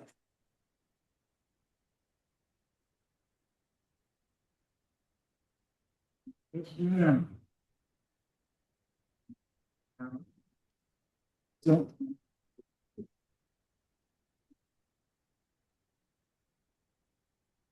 Bedtime, so I'll try and keep this brief. My name's Ellen Gallagher. I'm on the board of TVCCA. My full-time job is working for Reliance Health. One thing that I would like to consider is where do you think the 79 homeless people that live in this community are sleeping now? I can assure you, they're cutting through your yards, they're sleeping under your bushes, and if they're lucky, they find someplace where it's warm. Last year, 6 homeless people froze to death in our community. And I want everyone talking opposing this shelter to think about that when they go to bed tonight in their nice warm bed under their beautiful, many count sheets and their linens. And they take a shower in their wonderfully appointed bathrooms. These people are outside. They're encamped below Yantic Cemetery. They come through my yard and I live across from NFA. They're already here. They're already among you. They are already in your neighborhood. Whether you see them in one spot or you don't, they are already there. And I think that we as a community who need to help. Thank you.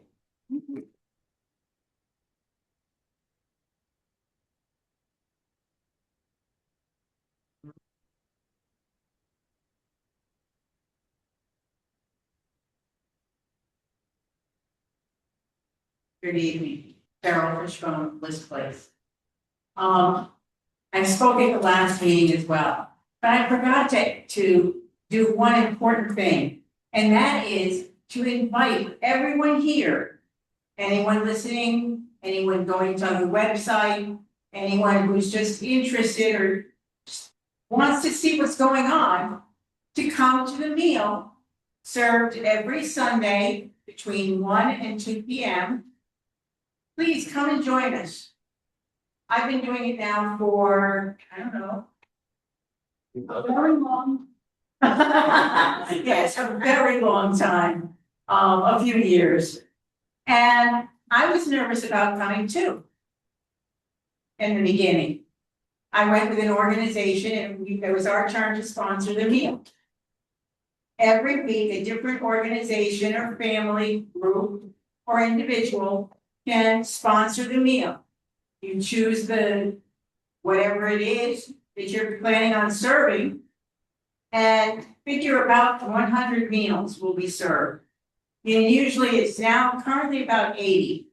But remember, at the soup kitchen, it's not unusual to serve 260 meals at lunch.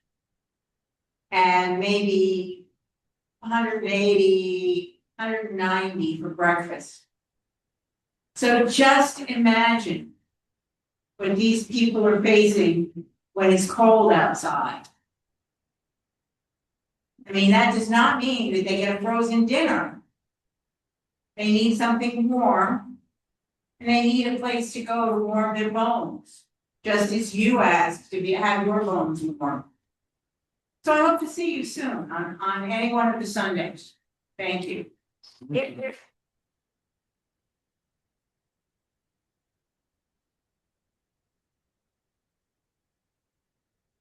Steve Swartzlander, I live right across the street from the shelter. I am very much opposed to this. I'll speak very briefly because I don't want to upset you. The suggestion that opposition equals immorality is very, very offensive. So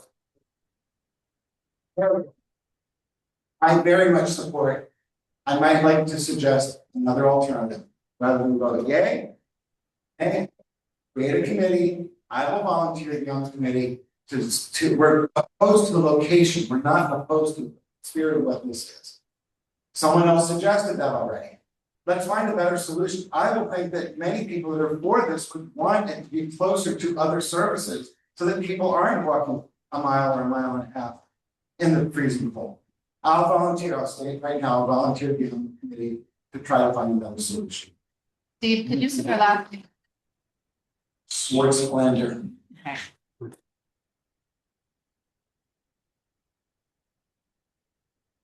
Thank you.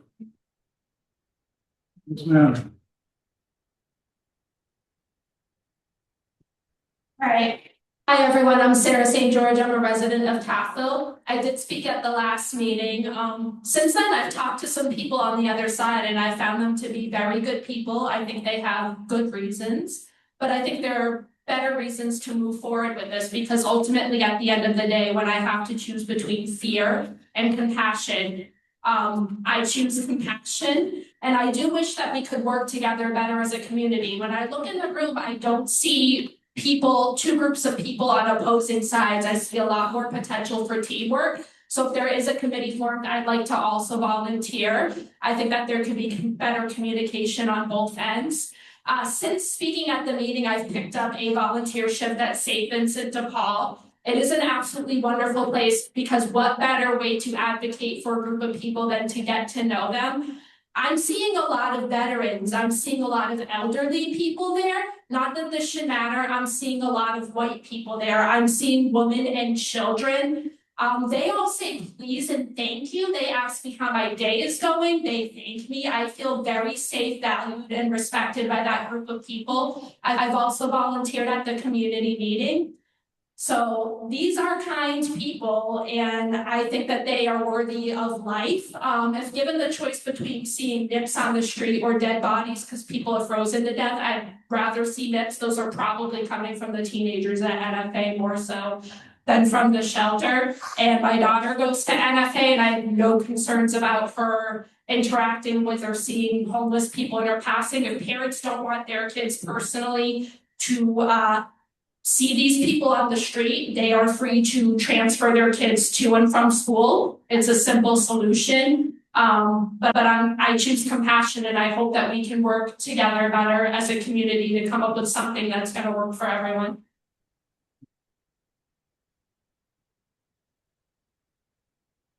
Yes, ma'am.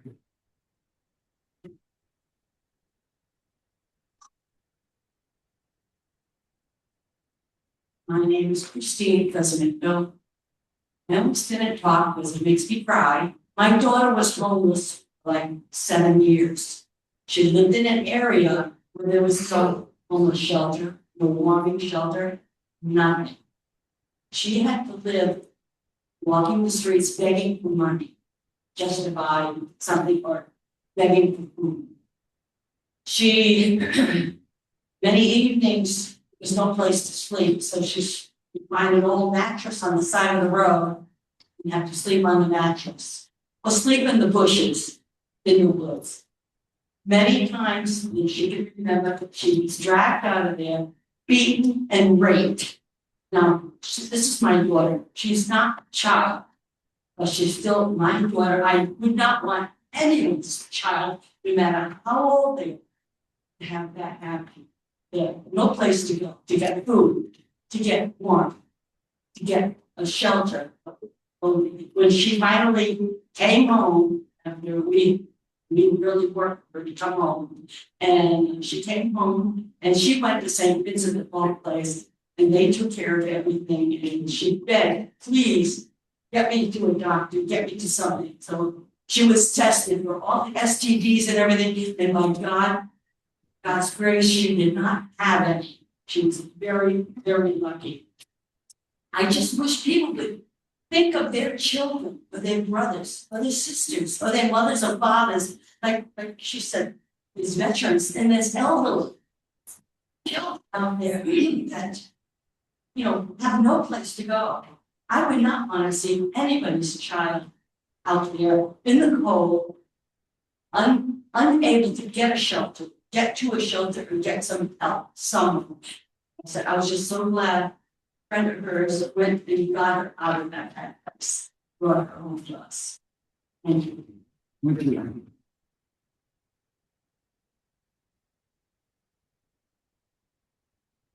you. Casagrande is still there. Still here. Yes, you want to speak now, please? Sure. Can you hear me all right? Yeah, we volume up the line. Just ask you to speak as loudly as you can, because it's not projecting real well in here. Okay, I will do that. Thank you. Thank you for the opportunity to speak. As I said, I represent Sean Richards and Randall Toes, who live across the street from the proposed shelter. I'm a partner at the law firm of Kramer and Anderson in Danbury, and I am the corporation counsel for Danbury. Uh, I have 30 years experience as a land use lawyer representing commissions, applicants, and opponents. And so I hope I can offer some guidance and my experience to help guide the commission. I filed my letter last Friday, and my goal in writing the letter was to help to guide the commission on the applicable regs, the standard of review of special permit applications, and what I believe is the compelling evidence supporting denial of the application. I'm not going to burden the commission by just regurgitating my letter. I know the hour is getting late, so I'll try to be as brief as possible.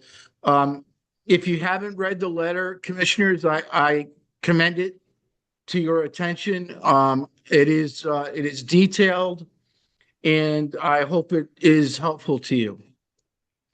Part one of the letter discusses the relevant provisions of the zoning regs, and obviously the key provision in 7.4C8 is whether the proposed site will be in harmony with the appropriate and orderly development in the district in which it is located.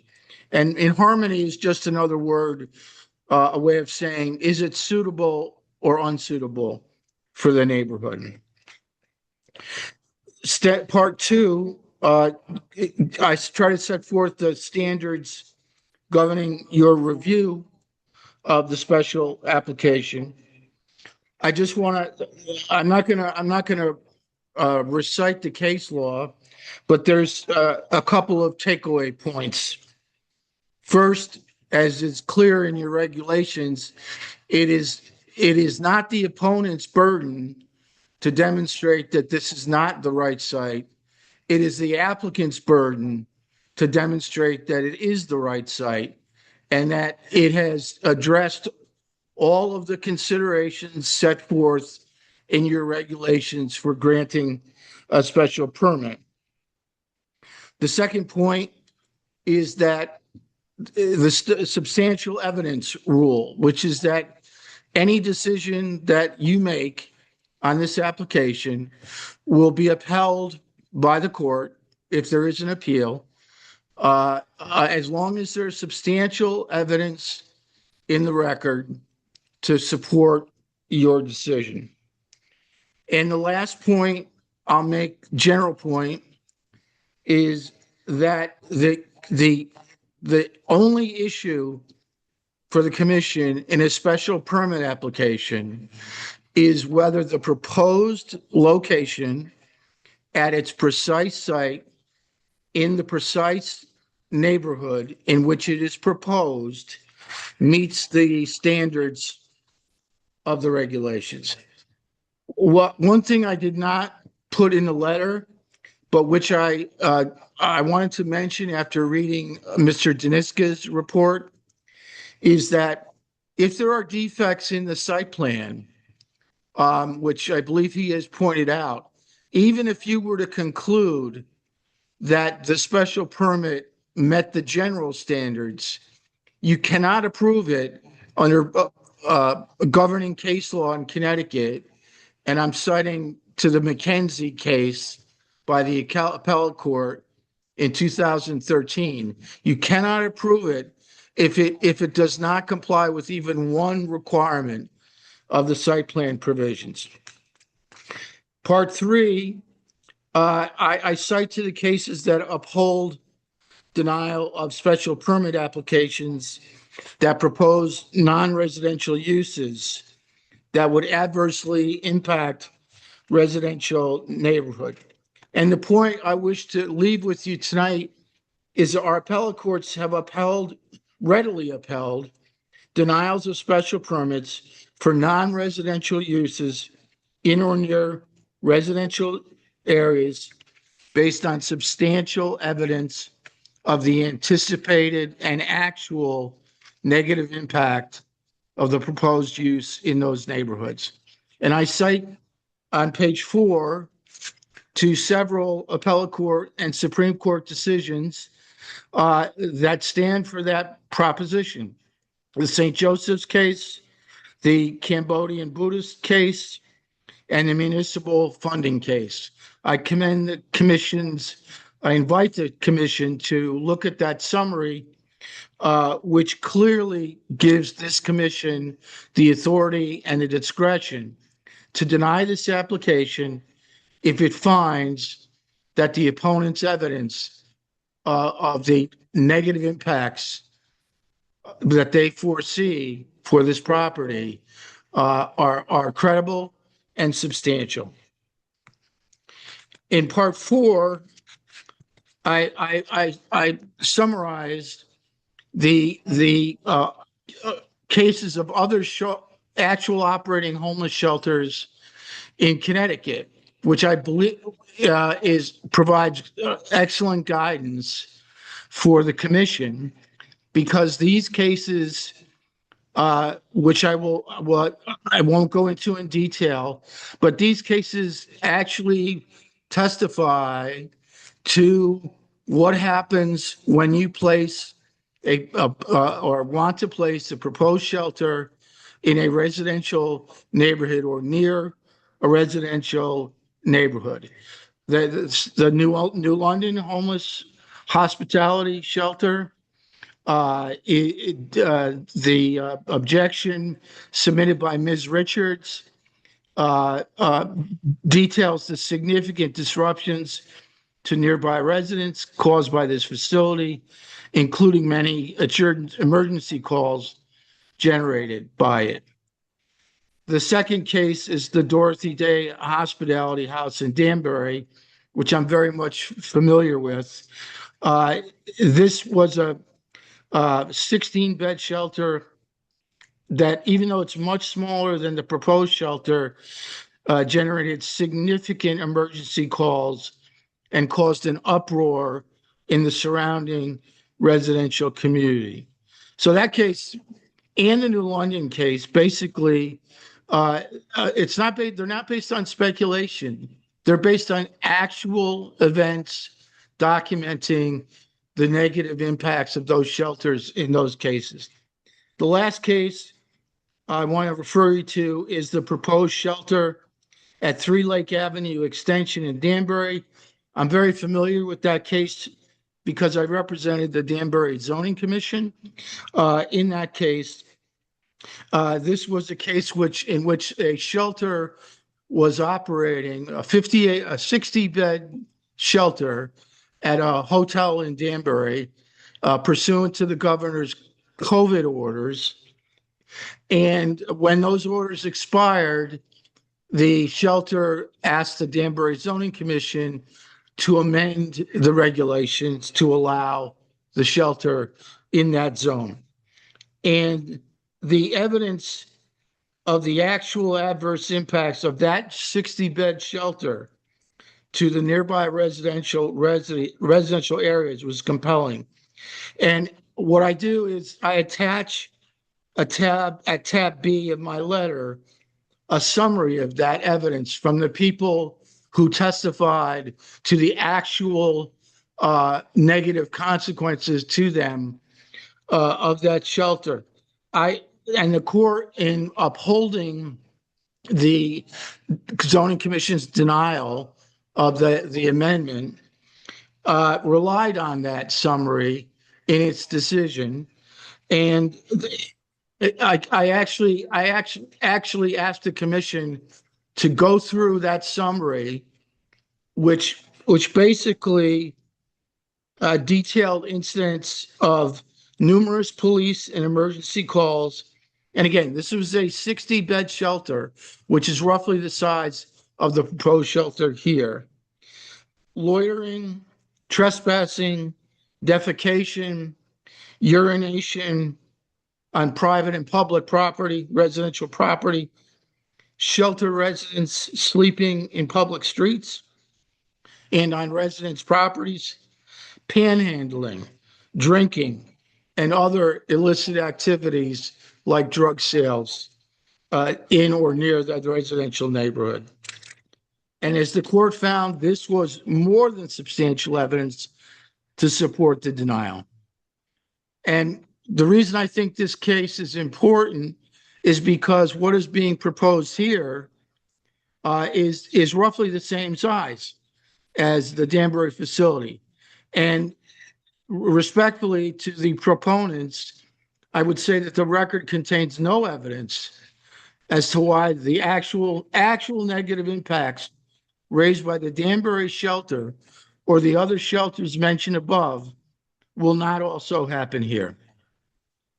So in short, the history of other operating shelters and their adverse effects on surrounding residents is critical proof which the commission must consider and clearly warrants denial of the application. In part 5, I discussed the application of the case law and the history of other shelters, as well as the evidence introduced by Ms. Richards, by the opponents who filed the petition in opposition, and the testimony that you heard tonight and at the last hearing, which clearly show the unsuitability of a shelter at this location. I have probably 10 bullet points that summarize Ms. Richards' objections, any one of which I believe would be sufficient to deny it. And I refer the commission to Ms. Richards' detailed objections, which detail these contemplated adverse effects. So the applicant, as I said, bears the burden of proof that the proposed use satisfies the special permit considerations. And I respectfully submit that on this record, the applicant has come nowhere close to meeting that criteria. And to the contrary, the applicant is submitting no evidence addressing the detailed concerns of the opponents, let alone try to rebut them. And we respectfully submit that the commission on this record, if it nevertheless approves the application, despite the overwhelming evidence of its incompatibility in this neighborhood, would constitute an abuse of discretion and reversible error. Part 6, I won't spend a lot of time on. It's clear from the application that TVCCA intends to operate the shelter for secular philanthropic purposes, and I cite the application as proof of that. We don't object to St. Mark's continued use of the property for the religious services that it provides, but TVCCA's shelter is clearly a new use of the property, as the applicant essentially concedes in the application. I want to address briefly the St. Mark's pastor's testimony from tonight and at the last hearing, where he said he questioned whether we even need a special permit because it's merely a continuation of the church's current use. And the applicant's counsel at the last hearing said it's really not a fundamentally different use of the property. But the key point here is that the applicant's counsel later conceded that I'm quoting, the application should be evaluated solely under the applicable special permit standards and the evidence in the record brought. We agree. We agree. That's the sole issue before the commission, not what was there prior or is currently there, but whether it meets the special standards for the proposed new use. Lastly, in part 7, I discussed your settlement in 2016 of the St. Vincent de Paul appeal, which we believe strongly supports denial of this application. I attach a copy of the stipulation of judgment to settle that case. And if you read through that, the settlement clearly imposed strict limits on the operation of the facility, including a ban on overnight use. And the basis for that, the settlement and the denial of the permit, was that it was based primarily on complaints received from local property owners and residents that patrons of that facility had been loitering, trespassing, and confronting residents. The reason I think that St. Vincent settlement strongly supports the denial of the application is twofold. First, it provides additional evidence of the actual negative impacts of a shelter facility on nearby areas. And second, I submit to the commission that it would be illogical for the city to have prohibited an overnight shelter in St. Vincent's based on its unsuitability to a residential neighborhood, but now to turn around and allow substantially similar use of the property, which is in the R40 zone and is surrounded by residential properties. So, Mr. Chairman, let me just sum up by saying this. This proceeding is not a referendum on homelessness. We agree with everyone who testified tonight, the stakeholders and the commission, the applicant, all the proponents and the opponents. They all care about protecting this vulnerable and needy element of our community. But again, the sole issue before the commission is whether particular shelter at the proposed location in the proposed neighborhood meets the regulations. And for the reasons we discussed in the letter, it is apparent to us that the application does not meet the special permit standards. Quite the contrary, there is substantial evidence that the use would have a substantial impact on the surrounding residential community. And this testimony and evidence, it's not speculation. It is not just unsubstantiated subjective fears, but it's solid evidence showing how the proposed shelter is wholly unsuitable at this location. So a denial of the proposed use is justified under the case law, the history of similar shelters in Connecticut, the likelihood of incompatibility with the surrounding areas, and the criteria of the regulations. Thank you for the opportunity to speak. Thank you, members of the commission. Sir, appreciate it.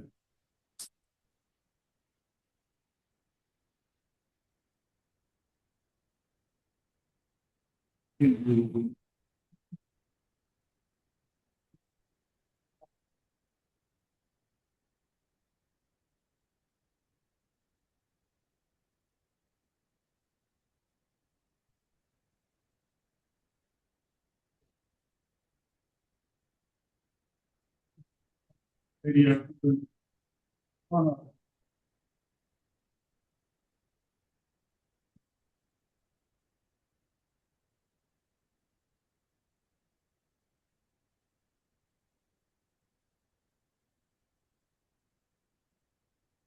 For about 24 Broad Street, I wasn't planning to speak, but this really makes me angry.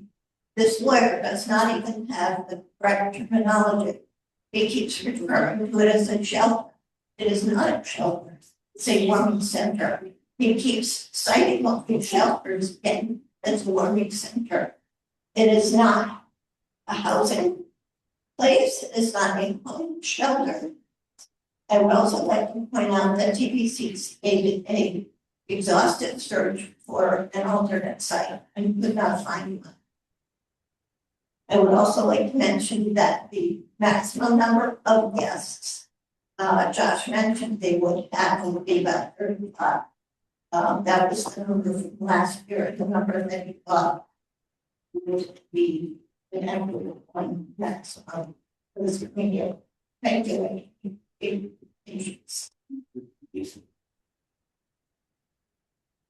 Is there anybody online who wants to speak?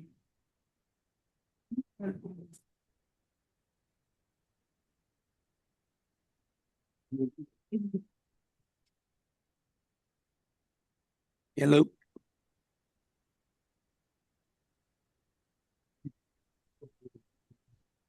Dennis. Dennis. Yeah, Dennis, go ahead. Yeah, first, Mr. Chairman, the first part of the meeting was muted, and am I seated or am I still an alternate? Yes. You're seated. Okay, thanks. Okay, I got a few questions for the applicant. Is somebody there that can answer them? Yes, sir. Okay, all right. My first question is, is this a walk-in center where people from all over the state can just come in if they're homeless? All right, sir. I'm just going to defer to the chair here for a second. I'm not sure if Yeah, go ahead. he's ready for us to answer questions. It sounds like he is. I apologize. Would you mind repeating the question just to make sure I have it clear? I'm just wondering, is the center going to be open to anybody? Can people from Hartford or New London, Groton come in and use the center?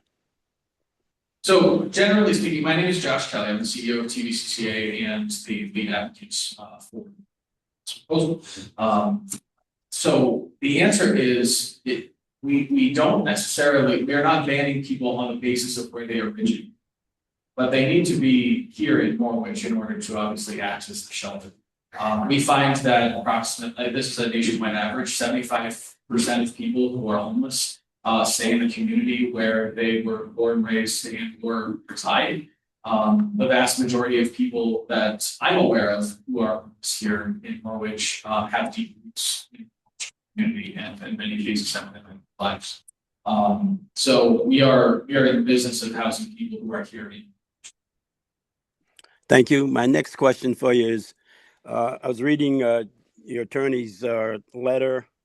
In it, she says that, your criteria that you submitted to us for the safety part of it, I thought it was very good with the scanners and the cameras and all that. But are people going to be allowed to, once they're in there, it says that they're going to be in there. Are they going to be allowed to leave the premises and then come back? So that's a great question. I actually want to address just a couple of things on safety. There were a few concerns that were brought up during testimony today about us even mentioning metal detectors. I want to make sure that these are in place out of an abundance of caution. These are safety mechanisms that we had in place even when this was a much smaller shelter, even when it was something that was done on a shoestring budget because the city asked us to put it together on a couple of the backs of a couple of donations that we were able to help scrounge together. And we, to my knowledge, we have never encountered a weapon that we have needed to have any level of recourse over. Most people are not carrying such weapons on their person. But we do this out of an abundance of caution for the people we are trying to protect and house. So, to answer your question more directly, all right, would you mind putting it forward again? Are they going to be allowed to leave the premises, go out to their cars and then come back in? or once they're in there, are they going to be confined until the morning? Not without an entirely separate screening. So, and again, to ensure that everybody understands, low barrier is not no barrier. This isn't something that you can walk in and out of. There are rules, regulations. If you violate those rules, you are no longer permitted to come to the warming center. So if somebody goes out, they would be permitted to go out. For example, we have people who go to work, like I said. However, they would not be allowed to come back into the warming center without another screening to make sure that they didn't go to their vehicle to get something that they shouldn't have in the center. And also, one of the things that I really like about St. Mark's as a church facility is there's actually an indoor courtyard. So if somebody's looking to get fresh air, what we're going to do is encourage them to make use of the courtyard. So that they are not making noise out in the community. They are not necessarily creating some level of disturbance by going to their car, having a beep as they unlock it, whatever the case is. As has been noted, there are individuals who are homeless in the community who have vehicles. So yes, they have to access that. We can't keep them prisoner. But if they are accessing that vehicle, they will go through a full screening. Thank you. And my last question, and probably the most important question. You submitted, like I said, you submitted the your safety plan, but I don't see anything from the Norwich Police. Were they consulted on this? So Norwich Police have been a part of this conversation for the last 2 years in terms of where a shelter would be, what it should look like. And they were part of, I believe, an initial walkthrough actually of this space way back in, what was it, November, December, to have conversations around, is this even a permissible place? No, I don't have an updated memo in particular from the Norwich Police Department about what they think is going to occur here. We worked very much in tandem with Norwich Police, and they would come do regular check-ins, especially as people were getting settled into the shelter when the shelter was operating over the last 2 winters over at the Buckingham building. And as has been noted, you know, we've been very transparent about what calls we've needed to make, mostly for emergency medical services.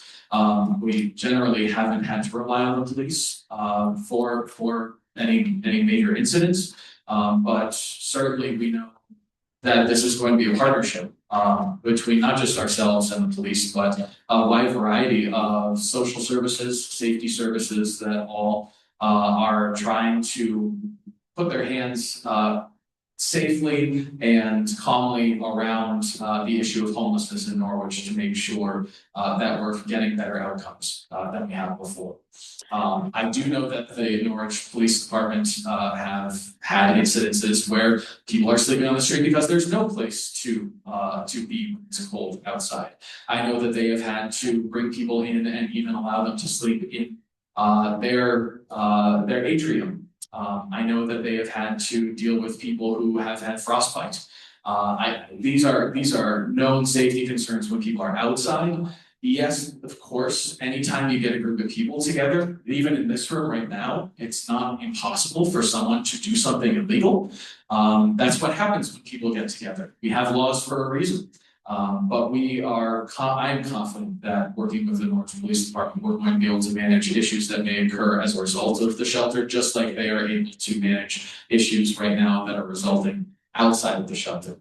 I also want to note, just incidentally, I was very moved by statements that were given earlier. A woman who is on the street is 100 times more likely to be raped than someone who has a home. We have significant safety issues for individuals who have no safe harbor, no shelter, no place to go where they have a pair, actually multiple pairs, very friendly eyes watching over them, making sure that they can get a good night's sleep without being kicked, without being attacked, without being a victim of violence. Someone who is on the street is far more likely to be the victim of violence than they are to be a perpetrator of violence. And for all of those reasons and more, I hope to continue to work with the Norwich Police Department to continue to improve this neighborhood and because there are homeless people who live in this neighborhood and Norwich on the whole. During your conversations with the police, did they have an opinion on the location? I don't have an up-to-date or written statement. I don't want to speak on behalf of the Norwich Police Department. I do know from a zoning perspective, we've run into issues with other locations we looked at. And that's an issue that this commission has to come to terms with, is if you don't want it in a neighborhood where you're saying philanthropic uses can be proposed, then where does it go? And in all of our conversations around where a shelter could go, the police department has never indicated to me that they have a specific preference of place. They seem to be much more concerned about the manner in which we conduct our business inside the shelter, and their ability to, of course, access the shelter in the event of an emergency. But I don't want to speak to them beyond the very specific statements that they made. Well, I can assure you they do have issues with the location. But thank you for your time. Sure, thank you. Yeah. Do you want this to the police department? Yeah. They've been part of the conversation. I don't have the issue. You know, we get. We can ask that. Yeah. Yeah. Alright, nobody else online wants to speak or ask a question? Fine. Everybody here, having to speak, council, representing the applicant, you would like to speak. Thank you, Mr. Chair. Come on up.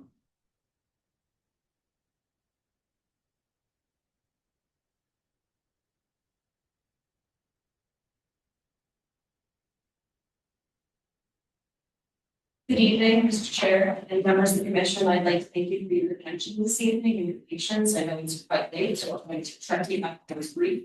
My name is Attorney Nicole Byrne, law office in Breckenridge, Connecticut. I represent the Thames Valley Council for Community Action, also known as TVCCA. I also represent its CEO, Joshua Still, who is the applicant tonight. As the chairman noted, this public hearing has been continued from the previous meeting, regular meeting in June. We received very insightful comments from your staff today, so I would like to give our engineer an opportunity to address those comments and address any issues that your staff may have with their application. After our engineer is Chuck Mandel of Double B Design LLC in Madison, Connecticut. After Chuck's presentation, I'd also like to take some brief papers. Thank you.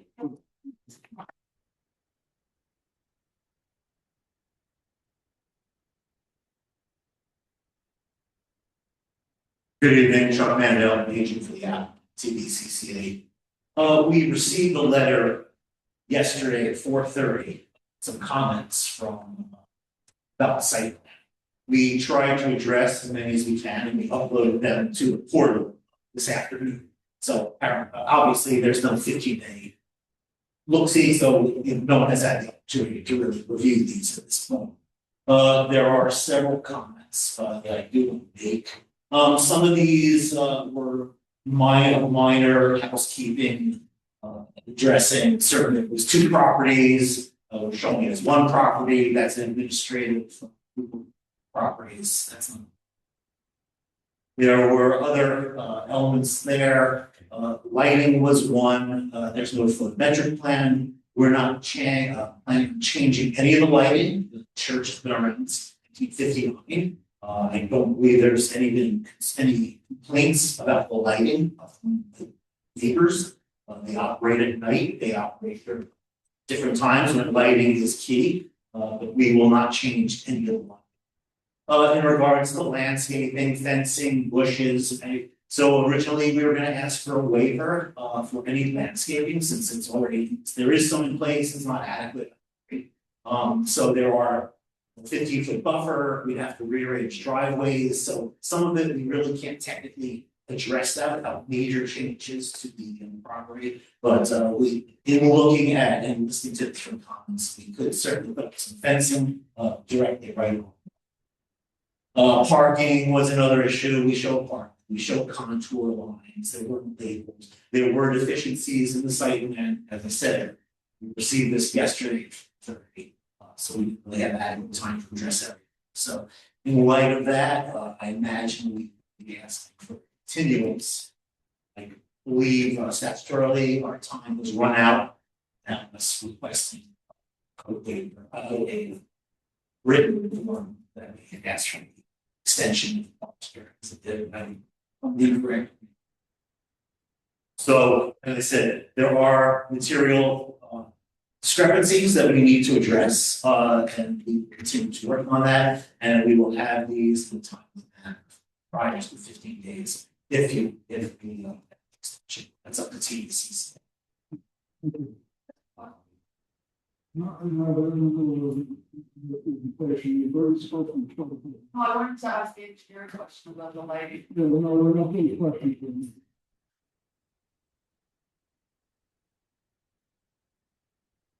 Thank you, Mr. Chairman. You have already heard from the applicant and your engineer regarding proposed use of property. I want to briefly address a few points that are made in the letter. I sent to the commission yesterday afternoon. I hope the commission will take to read the letter, but just briefly. This application does not seek for the approval of a fundamentally different use of property. The property is currently used to provide meals for the unhoused, church offices, and religious activities. The application before you concerns the continuation of services at a location where substantially similar activities have already been reviewed and approved through this special permit process. The principal change here is not the use of the property, but a third party joining in and providing and funding these services. Those services will be administered with the TBCCA in partnership with the church and other community organizations.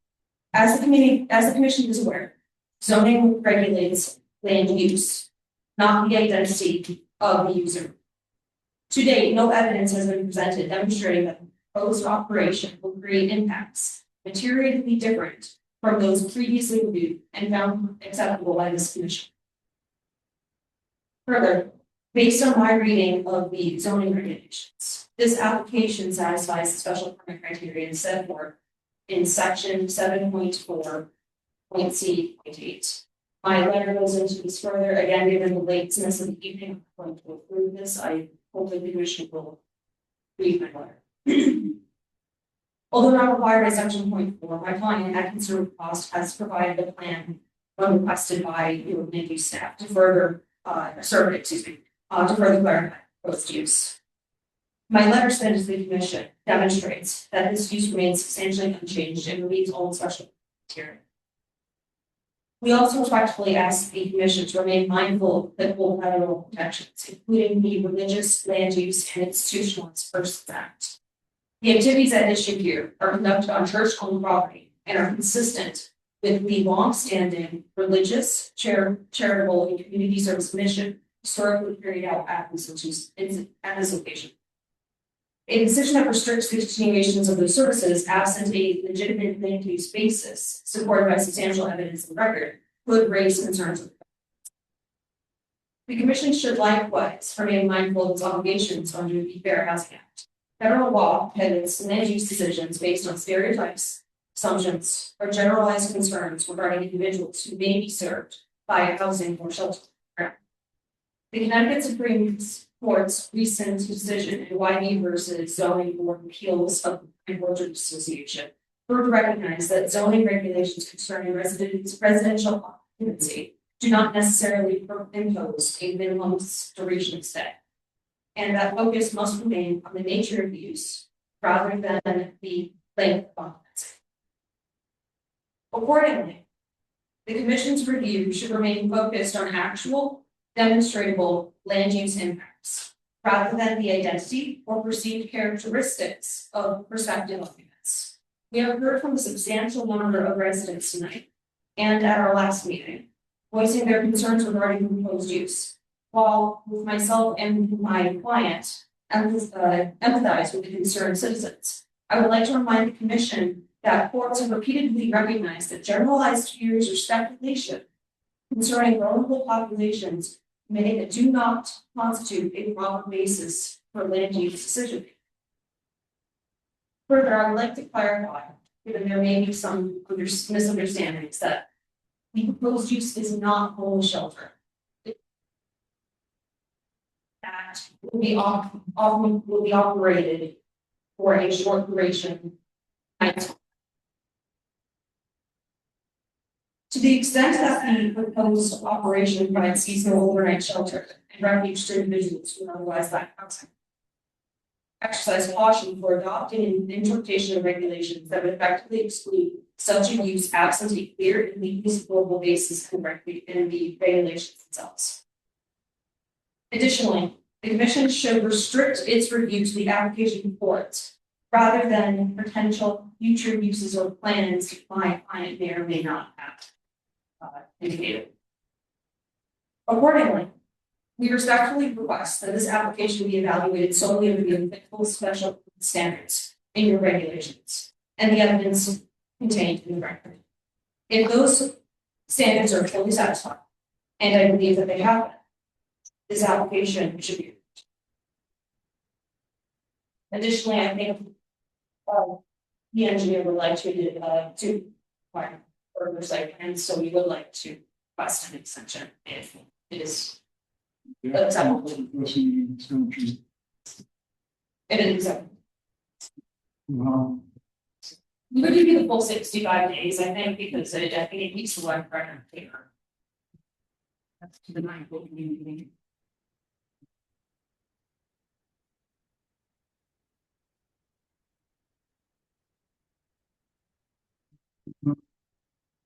Anything else further tonight? You want me to make comments tonight or do you want?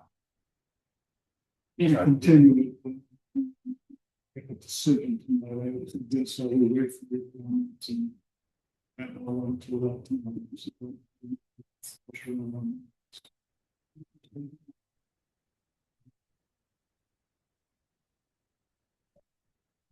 Thank you. Decision. Okay, continue. So in the meanwhile, we will upload all, so that we know, upload all everything that was received in tonight. And obviously the limits will be created and things like that. So all this information is for the members and the public to read and will go up on our website. Regarding the extension. We know soon. If you could do it to the date September 15th, 2026 meeting, please. Make a motion to approve the extension to the Savannah 15. Second. So there's a motion and a second to extend the hearing to September 15th, 2000. Any discussion? Hearing none, all in favor? Aye. Aye. This matter will be continued to September 15th. Thank you, Mr. Chair. Anything else? Anything else on the agenda? No. Wait, can I say something just? I just want to say that. If you all understand the plan. Right, the previous meetings and Kathy's just telling us that even though she wasn't at the last meeting, she had all the materials that have been put out to the website. Yes, I listened to the meeting. Yeah, right, thank you. So that's on the record. Frank, can we just note for everyone in attendance, there will be a CCP Can meeting. we have some quiet for a second? One second. You're gonna see there's a CCP meeting in August. This item will not be on that agenda, be on the September 15th. This item will not be on the August meeting agenda. It will be in September 15th meeting agenda. Make sure it's done. So it's being deferred until September 15th, be to submit objections. Yes. Yes. Okay. Public hearing is still on.